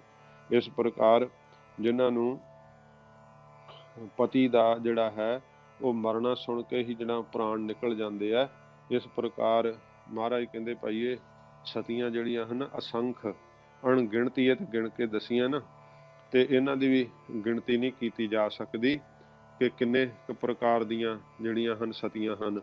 ਜਿਵੇਂ ਸਤੀਆਂ ਦਾ ਵੀ ਬੇਅੰਤ ਜ਼ਿਕਰ ਆਉਂਦਾ ਹੈ ਪਤੀਵਰਤਾ ਧਰਮ ਵਿੱਚ ਪਰਪੱਕ, ਉਹਦੇ ਵਿੱਚ ਕਿੱਡੀ ਕੁ ਵੱਡੀ ਸ਼ਕਤੀ ਹੁੰਦੀ ਹੈ। ਇੱਕ ਸਤੀ ਦਾ ਜ਼ਿਕਰ ਆਉਂਦਾ ਹੈ, ਕਹਿੰਦੇ ਆ ਕਿ ਉਹ ਆਪਣੇ ਪਤੀ ਨੂੰ ਉਹਦੇ ਸਰੀਰ ਦੇ ਅੰਗ ਪ੍ਰਤੰਗ ਪੂਰੇ ਚੱਲਦੇ ਨਹੀਂ ਸੀਗੇ ਤੇ ਉਹਨੇ ਉਹਨੂੰ ਵਹਿੰਗੀ ਦੇ ਵਿੱਚ ਪਾ ਕੇ, ਜਿੱਦਾਂ ਬੀਬੀ ਰਜਨੀ ਦੀ ਸਾਖੀ ਸੁਣਾਉਂਦੇ ਆ ਪਰ ਇਹ ਥੋੜੀ ਡਿਫਰੈਂਟ ਆ, ਤੇ ਉਹਨੂੰ ਵਹਿੰਗੀ ਵਿੱਚ ਪਾ ਕੇ ਤੇ ਉਹ ਲਈ ਜਾਂਦੀ ਸੀ ਤੇ ਆਪਣਾ ਫਕੀਰ ਦੇ ਅੱਗੋਂ ਦੀ ਉਹ ਲੰਘੀ ਆ ਮਸਤੀ ਦੇ ਸਹਿਤ, ਤੇ ਫਕੀਰ ਦੀ ਕਹਿੰਦੇ ਆ ਵੀ ਉਹਦੀ ਸਮਾਧੀ ਨੂੰ ਉਹਨੇ ਉਥਾਨ ਕਰ ਦਿੱਤਾ, ਉਹਦਾ ਮਤਲਬ ਵੀ ਉਹਦੀ ਸਮਾਧੀ ਖੋਲ ਦਿੱਤੀ। ਤੇ ਇੱਕ ਤਾਂ ਇਸ ਤਰ੍ਹਾਂ, ਦੂਸਰਾ ਇਸ ਤਰ੍ਹਾਂ ਵੀ ਜ਼ਿਕਰ ਆਉਂਦਾ ਹੈ ਕਿ ਉਹਦਾ ਪਤੀ ਸਹੀ ਸਲਾਮਤ ਸੀ ਤੇ ਉਹ ਖੇਤਾਂ ਵਿੱਚ ਕੰਮ ਕਰਦਾ ਸੀਗਾ ਤੇ ਉਹਨੇ ਰੋਟੀ ਲੈ ਕੇ ਆਈ ਆਪਣੇ ਪਤੀ ਨੂੰ ਆਵਾਜ਼ਾਂ ਮਾਰਦੀ ਸੀ ਤੇ ਜਿਹੜੀ ਸੀ ਰਿਖੀ ਦੀ ਸਮਾਧੀ ਉਹਨੇ ਉੱਚੀ ਬੋਲ ਕੇ ਤੇ ਅਖੇੜ ਦਿੱਤੀ। ਤੇ ਰਿਖੀ ਨੇ ਦੋਵੇਂ ਤਰ੍ਹਾਂ ਜਾਣ ਲਓ, ਤੇ ਰਿਖੀ ਨੇ ਜਦੋਂ ਭਾਵ ਕਹਿਣ ਤੋਂ ਉਹਦੀ ਸਮਾਧੀ 'ਚ ਜਦੋਂ ਵਿਘਨ ਪਾਇਆ ਤੇ ਉਹ ਰਿਸ਼ੀ ਨੇ ਸ਼ਰਾਪ ਦਿੱਤਾ ਤੇਰਾ ਪਤੀ ਮਰ ਜੇ। ਜਦੋਂ ਉਹਨੇ ਸ਼ਰਾਪ ਦਿੱਤਾ ਤੇਰਾ ਪਤੀ ਮਰ ਜੇ, ਉਹਦਾ ਪਤੀ ਮਰ ਗਿਆ। ਉਹ ਫਿਰ ਆਪਣੇ ਪਤੀ ਨੂੰ ਮਤਲਬ ਵੀ ਜਿਹੜਾ ਸੀ ਉਹਦੀ ਲੋਥ ਅੱਗੇ ਬਹਿ ਕੇ ਤੇ ਉਹਨੇ ਜਿਹੜਾ ਸੀ ਉਹਨੇ ਕਿਹਾ ਸੀ ਦਿਨ ਚੜ੍ਹਦਿਆਂ ਤੇਰਾ ਪਤੀ ਮਰ ਜੇ, ਇਸ ਤਰ੍ਹਾਂ ਕਿਹਾ ਸੀ ਦਿਨ ਚੜ੍ਹਦਿਆਂ ਤੇਰਾ ਪਤੀ ਮਰ ਜੇ। ਤੇ ਉਹ ਜਿਹੜਾ ਸੀ ਨਾ ਪਤੀ ਉਹਦਾ ਮਰਿਆ ਨਹੀਂ, ਥੋੜਾ ਸਾਖੀ ਇਸ ਤਰ੍ਹਾਂ ਮੈਨੂੰ ਚੇਤੇ ਆ ਗਈ, ਉਹਦਾ ਪਤੀ ਮਰਿਆ ਨਹੀਂ, ਉਹਨੇ ਸ਼ਰਾਪ ਦਿੱਤਾ ਸੀਗਾ ਕਿ ਤੇਰਾ ਦਿਨ ਚੜ੍ਹਦਿਆਂ ਪਤੀ ਮਰ ਜੇ। ਤੇ ਜਦੋਂ ਉਹਨੇ ਸੁਣਿਆ ਤੇ ਉਹਨੇ ਫਿਰ ਸਤੀ ਨੇ ਆਪਣੇ ਸੱਤ ਦੇ ਬਲ ਨਾਲ ਕਿਹਾ ਵੀ ਸੂਰਜ ਹੀ ਨਾ ਚੜੇ, ਤੇ ਸੂਰਜ ਹੀ ਨਹੀਂ ਚੜਿਆ। ਇਹ ਸਮਝਾਉਣ ਵਾਸਤੇ ਕੇਵਲ ਵੀ ਸਤੀ ਦੇ ਸੱਤ ਵਿੱਚ ਕਿੰਨਾ ਬਲ ਹੁੰਦਾ। ਜਦੋਂ ਸੂਰਜ ਨਾ ਚੜਿਆ ਤੇ ਸ੍ਰਿਸ਼ਟੀ ਦੇ ਅੰਦਰ ਫਿਰ ਹਲਚਲ ਮਚ ਗਈ, ਸਭ ਦੇਵੀ ਦੇਵਤੇ ਪਰਮੇਸ਼ਰ ਅੱਗੇ ਅਰਦਾਸਾਂ ਕਰਨ ਲੱਗੇ। ਤੇ ਮਹਾਰਾਜ ਨੇ ਫਿਰ ਆਖਿਆ ਕਿ ਭਾਈ ਇੱਕ ਸਤੀ ਆ, ਉਹ ਸੂਰਜ ਨੂੰ ਛੱਡੇਗੀ ਤੇ ਫਿਰ ਦਿਨ ਚੜ੍ਹਨਾ। ਫਿਰ ਸਾਰੇ ਦੇਵੀ ਦੇਵਤਿਆਂ ਇਕੱਠੇ ਹੋ ਕੇ ਉਹਨੂੰ ਆਖਿਆ ਉਹ ਕਹਿੰਦੀ ਇਹ ਮੈਨੂੰ ਪਹਿਲਾਂ ਸ਼ਰਾਪ ਮੇਰਾ ਵਾਪਸ ਕਰਾਓ। ਫਿਰ ਰਿਸ਼ੀ ਨੂੰ ਉਹ ਗੁੱਸੇ ਹੋਏ ਸਾਰੇ ਵੀ ਤੂੰ ਇਹਨੂੰ ਸ਼ਰਾਪ ਕਿਉਂ ਦਿੱਤਾ। ਕਹਿੰਦਾ ਏਡੀ ਸ਼ਕਤੀ ਮੇਰੇ ਤਪ ਨਾਲੋਂ ਜ਼ਿਆਦੀ। ਕਹਿੰਦੇ ਸਤੀ ਦੀ ਸ਼ਕਤੀ ਦੇ ਸਾਹਮਣੇ ਕੋਈ ਤਪ ਨਹੀਂ ਚੱਲਦਾ। ਫਿਰ ਉਹਨੇ ਰਿਸ਼ੀ ਨੇ ਆਪਣਾ ਸ਼ਰਾਪ ਵਾਪਸ ਲਿਆ। ਫਿਰ ਉਹਨੇ ਸੂਰਜ ਦੇ ਛੱਡਣ ਦਾ ਸੰਕਲਪ ਲਿਆ ਤੇ ਫਿਰ ਦਿਨ ਚੜ੍ਹਿਆ। ਭਾਵ ਕਹਿਣ ਤੋਂ ਇਹੋ ਜਿਹੀਆਂ ਸਤੀਆਂ ਦੀ ਵੀ ਜਿਹੜੀ ਆ ਉਹ ਕਥਾ ਆਉਂਦੀ ਹੈ। ਤੇ ਮਹਾਰਾਜ ਸਾਹਿਬ ਜੀ ਨੇ ਕਿਹਾ ਭਾਈ ਜਿਹੜੀਆਂ ਇਹੋ ਜਿਹੀਆਂ ਸਤੀਆਂ ਹਨ ਨਾ ਉਹ ਵੀ ਅਸੰਖ ਹੀ ਹੈ, ਉਹਨਾਂ ਦੀ ਗਿਣਤੀ ਨਹੀਂ ਕੀਤੀ ਜਾ ਸਕਦੀ। ਤੇ ਫਿਰ ਅਸੰਖ ਦਾਤਾਰ ਜਿਹੜੇ ਸੱਚੇ ਪਾਤਸ਼ਾਹ ਮਹਾਰਾਜ ਕਹਿੰਦੇ ਦਾਤੇ ਹਨ ਨਾ, ਗਰੀਬ ਨਵਾਜ ਸੱਚੇ ਪਾਤਸ਼ਾਹ ਮਹਾਰਾਜ ਕਹਿੰਦੇ ਭਾਈ ਉਹਨਾਂ ਦੀ ਵੀ ਗਿਣਤੀ ਜਿਹੜੀ ਆ ਉਹ ਨਹੀਂ ਕੀਤੀ ਜਾ ਸਕਦੀ। ਅਣਗਿਣਤ ਹੀ ਜਿਹੜੇ ਉਹ ਦਾਤੇ ਹਨ, ਦਾਨ ਦੇ ਦੇਣ ਵਾਲੇ। ਤੇ ਦਾਨ ਦੇ ਦੇਣ ਵਾਲਿਆਂ ਦੇ ਫਲ ਵੀ ਅਨੇਕਾਂ ਪ੍ਰਕਾਰ ਦੇ ਆ। ਅਣਗਿਣਤ ਪ੍ਰਕਾਰ ਦੀਆਂ ਦਾਨ ਦੇਣ ਦੀਆਂ ਵਿਧੀਆਂ ਹਨ। ਅਣਗਿਣਤ ਪ੍ਰਕਾਰ ਦੇ ਗ੍ਰੰਥ ਹਨ ਜਿਨ੍ਹਾਂ ਵਿੱਚ ਦਾਨ ਕਰਨ ਵਾਲੇ ਜਿਹੜੇ ਹਨ ਉਹਨਾਂ ਵਾਸਤੇ ਲਿਖਿਆ ਆ ਕਿ ਆਹ ਦਾਨ ਨਾਲ ਆਹ ਚੀਜ਼ ਪ੍ਰਾਪਤ ਹੁੰਦੀ ਹੈ, ਦੁਨੀਆ ਦੇ ਅੰਦਰ ਜਸ ਮਾਣ ਹੁੰਦਾ ਹੈ। ਇਸ ਪ੍ਰਕਾਰ ਜਿਹੜਾ ਹੈ ਜਿਸ ਤਰ੍ਹਾਂ ਦਾ ਕੋਈ ਦਾਨ ਕਰਦਾ ਉਹਨੂੰ ਉਸ ਤਰ੍ਹਾਂ ਦਾ ਜਿਹੜਾ ਫਲ ਹੈ ਉਹ ਪ੍ਰਾਪਤ ਹੁੰਦਾ ਹੈ। ਤੋ ਸੱਚੇ ਪਾਤਸ਼ਾਹ ਜੀ ਮਹਾਰਾਜ ਕਹਿੰਦੇ ਆ ਜਿਹੜਾ ਦਾਨ ਕਰਨਾ ਨਾ, ਦਾਨ ਵੀ ਜਿਹੜਾ ਅਨੇਕਾਂ ਪ੍ਰਕਾਰ ਦਾ ਹੈ। ਤੇ ਦਾਤਾਰ ਜਿਹੜੇ ਦਾਤੇ ਹਨ ਉਹ ਵੀ ਅਣਗਿਣਤ ਹੀ ਹਨ, ਉਹਨਾਂ ਨੂੰ ਗਿਣਿਆ ਨਹੀਂ ਜਾ ਸਕਦਾ। ਤੋ ਸੱਚੇ ਪਾਤਸ਼ਾਹ ਜੀ ਮਹਾਰਾਜ ਕਹਿੰਦੇ ਅਸੰਖ ਸੂਰ ਮੋਹ ਭਖ ਸਾਰ। ਅਸੰਖ ਅਗਿਣਤ ਹੀ ਸੂਰਮੇ ਹਨ ਜਿਹੜੇ ਆ ਉਹ ਢਾਲਾਂ ਦੀ ਓਟ ਲੈ ਕੇ ਦੁਸ਼ਮਣ ਦੇ ਸਾਹਮਣੇ ਹੋ ਕੇ ਸਨਮੁਖ ਹੋ ਕਰਕੇ ਲੋਹੇ ਦੇ ਸ਼ਸਤਰਾਂ ਦੇ ਵਾਰਾਂ ਨੂੰ ਆਪਣੇ ਮੂੰਹ ਤੇ ਭੱਖ ਖਾਂਦੇ ਹਨ, ਭਾਵ ਸਹਾਰਦੇ ਹਨ।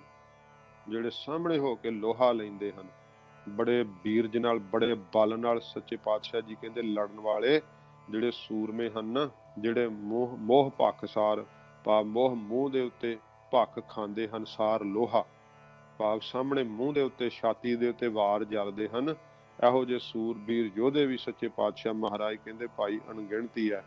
ਵੀਰ ਅਪਾਰ ਵੱਡੇ ਬਰਿਆਰ ਵਿਚਾਰ ਹਸਾਰ ਕੀ ਧਾਰ ਪਛਈਆ, ਜਿਵੇਂ ਮਹਾਰਾਜ ਸੱਚੇ ਪਾਤਸ਼ਾਹ ਜੀ ਨੇ ਆਖਿਆ ਸਵਈਆਂ ਦੇ ਅੰਦਰ। ਇਸ ਪ੍ਰਕਾਰ ਇਹ ਸੱਚੇ ਪਾਤਸ਼ਾਹ ਜੀ ਮਹਾਰਾਜ ਸੂਰਮਿਆਂ ਦੀ ਬਾਬਤ ਇੱਥੇ ਕਿਹਾ ਹੈ।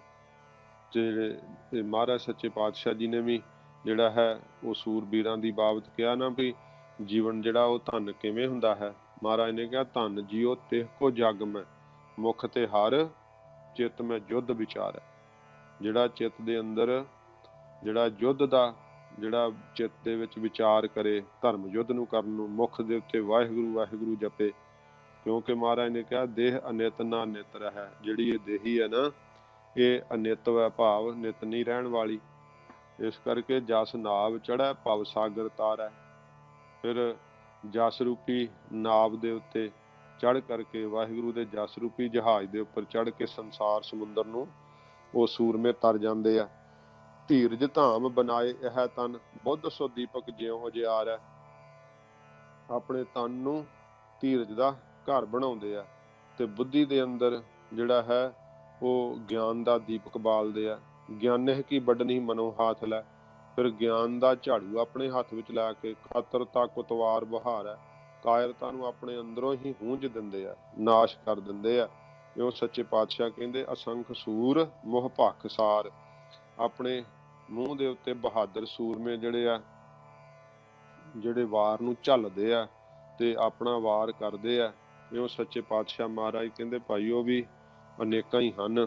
ਐਸੇ ਵੀ ਅਣਗਿਣਤ ਸੂਰਵੀਰ ਬਹਾਦਰ ਹਨ ਜਿਨ੍ਹਾਂ ਦੇ ਅੰਦਰ ਸੂਰਜ ਵਾਂਗ ਬ੍ਰਹਮ ਗਿਆਨ ਚਮਕਦਾ ਹੈ ਤੇ ਮੋਹ ਨੂੰ ਭਖ ਜਾਂਦੇ ਆ, ਖਾ ਜਾਂਦੇ ਆ, ਸਾਰ ਰੂਪ ਬ੍ਰਹਮ ਦੀ ਪ੍ਰਾਪਤੀ ਕਰਦੇ ਆ। ਭਾਵ ਜਿਹੜਾ ਇਸ ਸੰਸਾਰ ਦੇ ਅੰਦਰ ਆਪਣੇ ਹਰੇਕ ਦਾ ਰਿਦਾ ਰਣ ਖੇਤਰ ਵਾ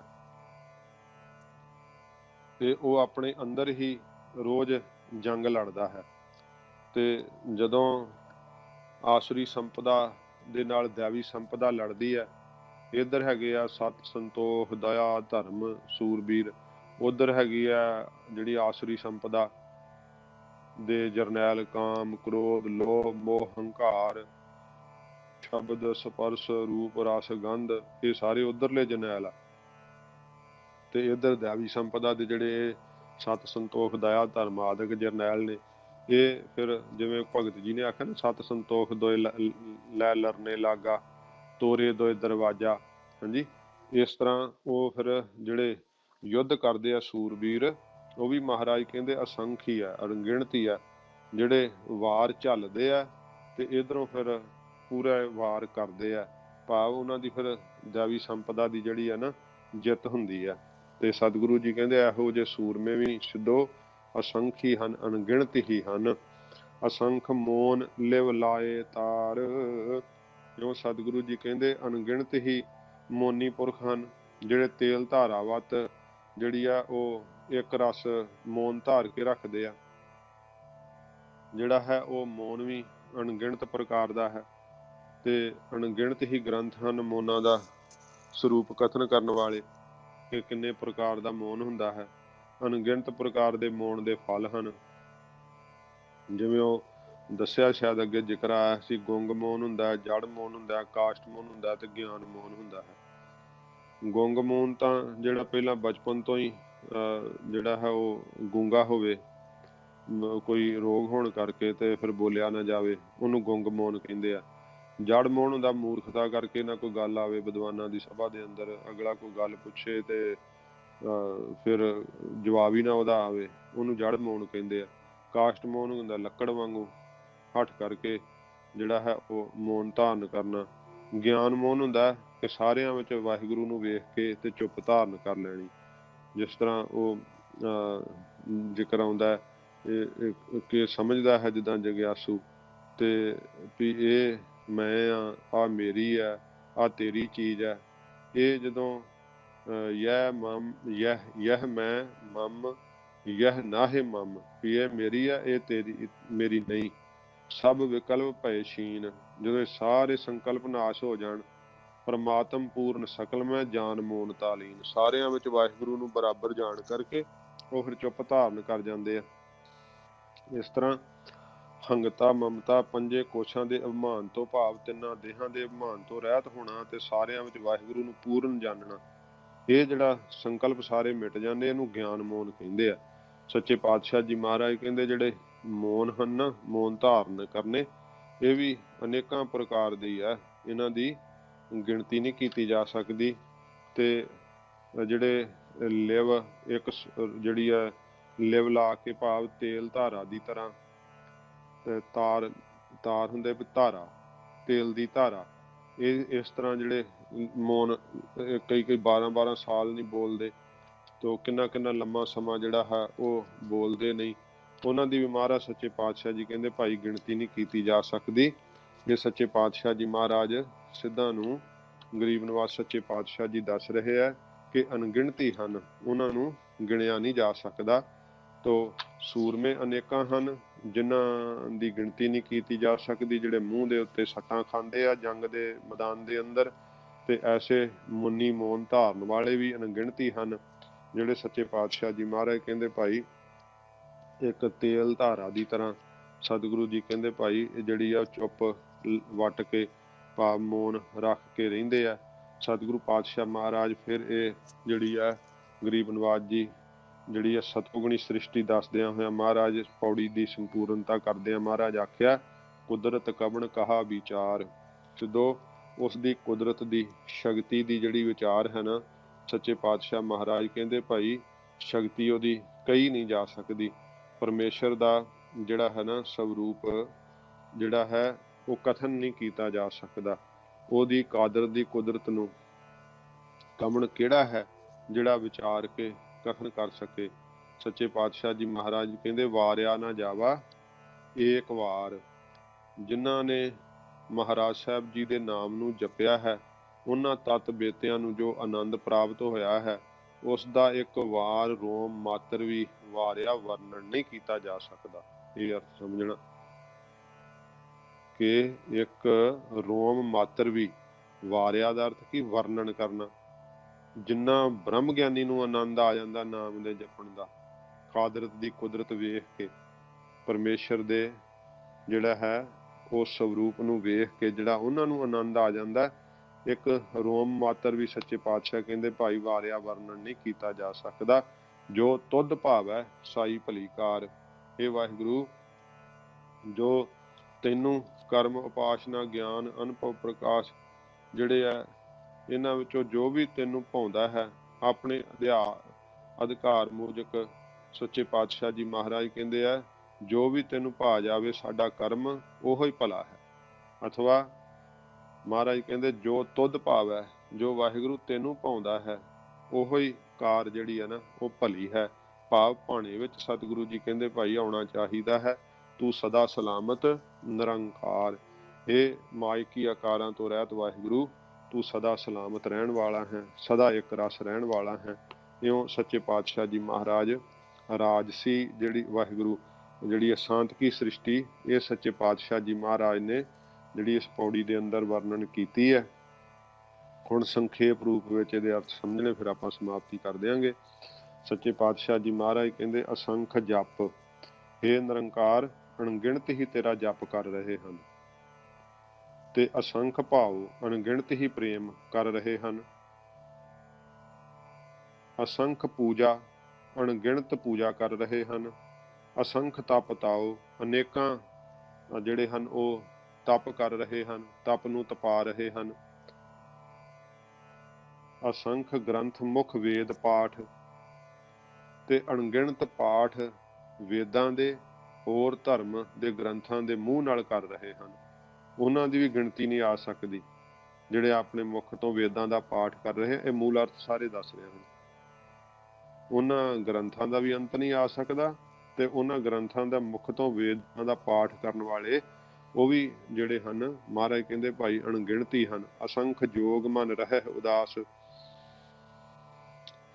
ਅਣਗਿਣਤੀ ਹੀ ਜੋਗੀ ਹਨ ਜੋ ਮਨ ਵਿੱਚ ਸੰਸਾਰ ਤੋਂ ਉਦਾਸ ਰਹਿੰਦੇ ਆ। ਅਸੰਖ ਭਗਤ ਗੁਣ ਗਿਆਨ ਵਿਚਾਰ, ਐਸੇ ਜੋ ਹਨ ਤੇਰੇ ਗੁਣਾਂ ਨੂੰ ਗਾਉਂਦੇ ਹਨ, ਗਿਆਨ ਦੇ ਵਿਚਾਰ ਵਿੱਚ ਰਹਿੰਦੇ ਹਨ, ਅਣਗਿਣਤੀ ਹਨ, ਉਹਨਾਂ ਦੀ ਵੀ ਗਿਣਤੀ ਨਹੀਂ ਕੀਤੀ ਜਾ ਸਕਦੀ। ਅਸੰਖ ਸਤੀ ਅਸੰਖ ਦਾਤਾਰ, ਅਣਗਿਣਤ ਹੀ ਸਤੀਆਂ ਹਨ, ਅਣਗਿਣਤ ਹੀ ਦਾਤੇ ਹਨ। ਤੇ ਫਿਰ ਮਹਾਰਾਜ ਕਹਿੰਦੇ ਅਸੰਖ ਸੂਰ ਮੋਹ ਭਖਸਾਰ, ਅਣਗਿਣਤ ਹੀ ਸੂਰਮੇ ਹਨ ਜੋ ਮੂੰਹ ਤੇ ਲੋਹਾ ਚੱਕਦੇ ਹਨ। ਭਾਵ ਸਨਮੁਖ ਹੋ ਕਰਕੇ ਜੂਝਦੇ ਹਨ ਤੇ ਸ਼ਸਤਰਾਂ ਦੇ ਵਾਰ ਸਹਿੰਦੇ ਹਨ, ਸਹਾਰਦੇ ਹਨ। ਇਹੋ ਜਿਹੇ ਸੂਰਬੀਰ ਯੋਧੇ ਵੀ ਅਣਗਿਣਤੀ ਹਨ ਜਿਨ੍ਹਾਂ ਦੀ ਗਿਣਤੀ ਨਹੀਂ ਕੀਤੀ ਜਾ ਸਕਦੀ। ਫਿਰ ਅਸੰਖ ਮੋਨ ਲਿਵ ਲਾਏ ਤਾਰ, ਅਣਗਿਣਤ ਹੀ ਮੋਨੀ ਹਨ ਜੋ ਲਿਵ ਦੀ ਤਾਰ ਲਾਈ ਰੱਖਦੇ ਹਨ। ਭਾਵ ਬਿਰਤੀ ਦੇ ਪ੍ਰਵਾਹ ਨੂੰ ਰੋਖੀ ਰੱਖਣ ਦਾ ਯਤਨ ਕਰਦੇ ਹਨ। ਉਹ ਵੀ ਅਣਗਿਣਤੀ ਹਨ, ਉਹਨਾਂ ਦੀ ਗਿਣਤੀ ਨਹੀਂ ਕੀਤੀ ਜਾ ਸਕਦੀ। ਤੇ ਸਤਿਗੁਰੂ ਪਾਤਸ਼ਾਹ ਜੀ ਮਹਾਰਾਜ ਫਿਰ ਅੱਗੇ ਕਹਿੰਦੇ ਕੁਦਰਤ ਕਵਣ ਕਹਾ ਵਿਚਾਰ, ਇਹ ਵਾਹਿਗੁਰੂ ਤੇਰੀ ਕੁਦਰਤ ਦਾ ਕਿਹੜੇ ਤਰੀਕੇ ਨਾਲ ਵਿਚਾਰ ਕਰਕੇ ਕਹਿਣਾ ਕਰੀਏ। ਤੇਰੀ ਕੁਦਰਤ ਨੂੰ ਕਿਹਾ ਨਹੀਂ ਜਾ ਸਕਦਾ। ਬਸ ਅਸੀਂ ਤਾਂ ਵਾਰਿਆ ਨਾ ਜਾਵਾ ਇੱਕ ਵਾਰ, ਇੱਕ ਵਾਰੀ ਨਹੀਂ ਆਪ ਤੋਂ ਮਹਾਰਾਜ ਕਈ ਵਾਰ ਨੇ ਬਲਹਾਰ ਕੁਰਬਾਨ ਜਾਨੇ ਹਾਂ। ਜੋ ਤੁਧ ਭਾਵੈ ਸਾਈ ਭਲਿਕਾਰ, ਜੋ ਤੈਨੂੰ ਭਾਉਂਦੀ ਹੈ ਉਹੀ ਕਾਰ ਉਹੀ ਕਰਮ ਜਿਹੜਾ ਉਹ ਭਲਾ ਹੈ। ਤੂੰ ਸਦਾ ਸਲਾਮਤ ਨਿਰੰਕਾਰ, ਮਹਾਰਾਜ ਤੂੰ ਸਦਾ ਰਹਿਣ ਵਾਲਾ, ਸਦਾ ਹੀ ਇੱਕ ਰਸ ਕਿ ਜ਼ਾਹਰ ਜ਼ਹੂਰ ਹੈ ਕਿ ਹਾਜ਼ਰ ਹਜ਼ੂਰ ਹੈ। ਐਸਾ ਤੂੰ ਮਾਇਕੀ ਆਕਾਰਾਂ ਤੋਂ ਰਹਿਤ ਸੱਚੇ ਪਾਤਸ਼ਾਹ ਜੀ ਪਰਮੇਸ਼ਰ ਤੇਰਾ ਸਰੂਪ ਹੈ। ਆਪ ਜਿਹਦੇ ਉੱਤੇ ਕਿਰਪਾ ਦ੍ਰਿਸ਼ਟੀ ਧਰਦੇ ਹੋ ਉਹਨੂੰ ਸੱਚੇ ਪਾਤਸ਼ਾਹ ਜੀ ਮਹਾਰਾਜ ਆਪਣੇ ਸਰੂਪ ਦਾ ਸਪਰਸ਼ ਦਿੰਦੇ ਹੋ। ਇਹ ਸੱਚੇ ਪਾਤਸ਼ਾਹ ਮਹਾਰਾਜ ਨੇ ਸਿੱਧਾਂ ਦੇ ਬੇਨਤੀ ਕਰਨ ਤੋਂ ਗਰੀਬ ਨਿਵਾਸ ਸੱਚੇ ਪਾਤਸ਼ਾਹ ਜੀ ਨੇ ਜਿਹੜੀ ਸ਼ਾਂਤਕੀ ਸ੍ਰਿਸ਼ਟੀ ਹੈ ਇਹ ਸੱਚੇ ਪਾਤਸ਼ਾਹ ਜੀ ਮਹਾਰਾਜ ਨੇ ਕਥਨ ਕੀਤੀ ਹੈ। ਤੇ ਆਪਣੀ 17ਵੀਂ ਪੌੜੀ ਜਿਹੜੀ ਆ ਉਹ ਸੰਪੂਰਨ ਹੋਈ ਹੈ ਅੱਜ ਤੋਂ। ਸਤਿਗੁਰੂ ਪਾਤਸ਼ਾਹ ਜੀ ਮਹਾਰਾਜ ਰਹਿਮਤ ਕਰਨ। ਜਪਜੀ ਸਾਹਿਬ ਤੇ ਥੋੜਾ ਜਿਹਾ ਆਪਾਂ ਨੂੰ ਟਾਈਮ ਇੱਕ ਪੌੜੀ ਤੇ ਲੱਗੇਗਾ ਤੇ ਫਿਰ ਆਪਾਂ ਅੱਗੇ ਕੋਸ਼ਿਸ਼ ਕਰਾਂਗੇ ਕਿ ਇੱਕ ਕਥਾ 'ਚ ਸ਼ਾਇਦ 2-2 ਪੌੜੀਆਂ ਹੋ ਜਾਣਗੀਆਂ ਜਦੋਂ ਛੋਟੀਆਂ ਪੌੜੀਆਂ ਆਉਣਗੀਆਂ। ਤੇ ਕਿਉਂਕਿ ਆਪਾਂ ਮੂਲ ਅਰਥ ਹੀ ਕਰਾਂਗੇ, ਜਿਹੜੇ ਅੱਗੇ ਪ੍ਰਕਰਣਾਂ ਦੇ ਮੁਤਾਬਕ ਅਰਥ ਨੇ ਉਹ ਨਹੀਂ ਮੈਂ ਕਰਦਾ ਕਿਉਂਕਿ ਉਹਨਾਂ ਵਿੱਚ ਵਿਸਥਾਰ ਬਹੁਤ ਹੈ। ਉਹ ਤਾਂ ਫਿਰ ਇੱਕ ਪੌੜੀ ਆਪਾਂ 6 ਦਿਨ 'ਚ ਵੀ ਨਹੀਂ ਕਰ ਸਕਦੇ ਤੇ ਅਜੇ ਕਿਉਂਕਿ ਜਪਜੀ ਸਾਹਿਬ ਦਾ ਵਿਸਥਾਰ ਬਹੁਤ ਹੈ, ਇਸ ਕਰਕੇ ਮੂਲ ਅਰਥਾਂ ਦੇ ਵਿੱਚ ਵੀ ਟਾਈਮ ਲੱਗ ਜਾਂਦਾ। ਤੇ ਫਿਰ ਆਪਾਂ ਜਦੋਂ ਜਪਜੀ ਸਾਹਿਬ ਦੀ ਸੰਪੂਰਨਤਾ ਕੀਤੀ ਤੇ ਅੱਗੇ ਫਿਰ ਸਹਿਜ ਨਾਲ ਹੌਲੀ ਹੌਲੀ ਜਿਹੜਾ ਹੈ ਉਹ ਫਿਰ ਚੱਲ ਪਏਗੀ ਕਥਾ ਤੇ ਨਾਲ ਸੰਥਿਆ। ਤਕਰੀਬਨ ਜੇ ਮਹਾਰਾਜ ਸਾਹਿਬ ਜੀ ਨੂੰ ਭਾਇਆ ਫਿਰ ਆਪਾਂ ਇੱਕ ਅੰਗ ਦੀ ਜਾਂ 2-2 ਅੰਗ ਦੀ ਜਿਹੜੀ ਸੰਥਿਆ ਇੰਨੇ ਸਮੇਂ 'ਚ ਕਰ ਲਿਆ ਕਰਨੀ ਆ। ਤੇ ਸਤਿਗੁਰੂ ਪਾਤਸ਼ਾਹ ਜੀ ਮਹਾਰਾਜ ਆਪੇ ਹੀ ਕਿਰਪਾ ਕਰਕੇ ਸੰਪੂਰਨਤਾ ਕਰਾਉਣਗੇ। तो फिर भी जिन्नी चाल नाल आपां चलदे आ फिर भी जिहड़ा है वो ਜਦੋਂ ਸ਼ੁਰੂਆਤ ਕਰੀਏ ਤੇ ਕਿਨਾਰਾ ਤਾਂ ਮਹਾਰਾਜ ਸਾਹਿਬ ਜੀ ਆਪੇ ਹੀ ਗਰੀਬ ਨਵਾਜ ਸਤਿਗੁਰੂ ਜੀ ਲਾਉਣ ਵਾਲੇ ਆ। ਤੇ ਮਹਾਰਾਜ ਕਿਰਪਾ ਕਰਨ। ਪਾਠਾਂ ਦਾ ਉਚਾਰਨ, ਵਿਸ਼ਰਾਮ, ਜਮਕੀਆਂ ਇਹਨਾਂ ਦਾ ਧਿਆਨ ਦੇਣਾ। ਤੇ ਜੇ ਉਚਾਰਨ ਮਾਤਰ ਸੇ ਆਪਣੇ ਆਪ ਨੂੰ ਪਤਾ ਨਾ ਲੱਗੇ ਤਾਂ ਉਹਦੀ ਰਿਕਾਰਡਿੰਗ ਕਰਕੇ ਜ਼ਰੂਰ ਸੁਣਨੀ, ਉਹਦੇ ਨਾਲ ਜ਼ਰੂਰ ਫਰਕ ਪਏਗਾ। ਤੇ ਅਰਥਾਂ ਨਾਲ ਜਦੋਂ ਆਪਾਂ ਸੁਰਤੀ ਵਿੱਚ ਅਰਥ ਰੱਖ ਕੇ ਪਾਠ ਕਰਦੇ ਆ, ਰੋਜ਼ ਨਿਤਨੇਮ ਕਰਦੇ ਆ, ਪਹਿਲਾਂ ਪਹਿਲ ਤਾਂ ਟਾਈਮ ਲੱਗਦਾ ਬਹੁਤ ਜ਼ਿਆਦਾ ਜਦੋਂ ਅਰਥਾਂ ਦੇ ਨਾਲ ਜਪਜੀ ਸਾਹਿਬ ਪੜ੍ਹੀਏ ਕਿ ਮਹਾਰਾਜ ਸਾਹਿਬ ਜੀ ਕੀ ਕਹਿੰਦੇ ਆ। ਅਰਥਾਂ ਸਮੇਤ ਜਦੋਂ ਪੜ੍ਹੀਏ ਬਹੁਤ ਟਾਈਮ ਲੱਗਦਾ। ਜਪਜੀ ਸਾਹਿਬ ਨੂੰ ਅੱਧਾ ਘੰਟਾ ਵੀ ਲੱਗ ਸਕਦਾ, 45 ਮਿੰਟ ਵੀ ਲੱਗ ਸਕਦੇ ਆ। ਪਰ ਜਦੋਂ ਅਰਥਾਂ ਮੁਤਾਬਕ ਸੁਰਤ ਨਾਲ ਪੜ੍ਹਨ ਲੱਗ ਜਾਈਏ ਫਿਰ ਹੌਲੀ ਹੌਲੀ ਇੰਨੀ ਕੁ ਤੇਜ਼ ਪੜ੍ਹ ਲਈਦਾ ਕਿ 7-8 ਮਿੰਟ 'ਚ ਵੀ ਪਾਠ ਹੋ ਜਾਂਦਾ ਹੈ। ਉਹ ਜਿਵੇਂ ਅਭਿਆਸ ਪੱਕ ਜਾਂਦਾ ਹੈ। ਤੋ ਸਤਿਗੁਰੂ ਪਾਤਸ਼ਾਹ ਜੀ ਮਹਾਰਾਜ ਕਿਰਪਾ ਕਰਨ, ਹੋਈਆਂ ਭੁੱਲਾਂ ਬਖਸ਼ ਲੈਣੀਆਂ। ਤੋ ਅੱਜ ਦਾ ਕਲਾਸ ਜਿਹੜੀ ਇੱਥੇ ਸਮਾਪਤ ਆ ਉਹ 2 ਪੰਕਤੀਆਂ ਪੜ੍ਹ ਕੇ ਫਤਿਹ ਬੁਲਾਈਏ।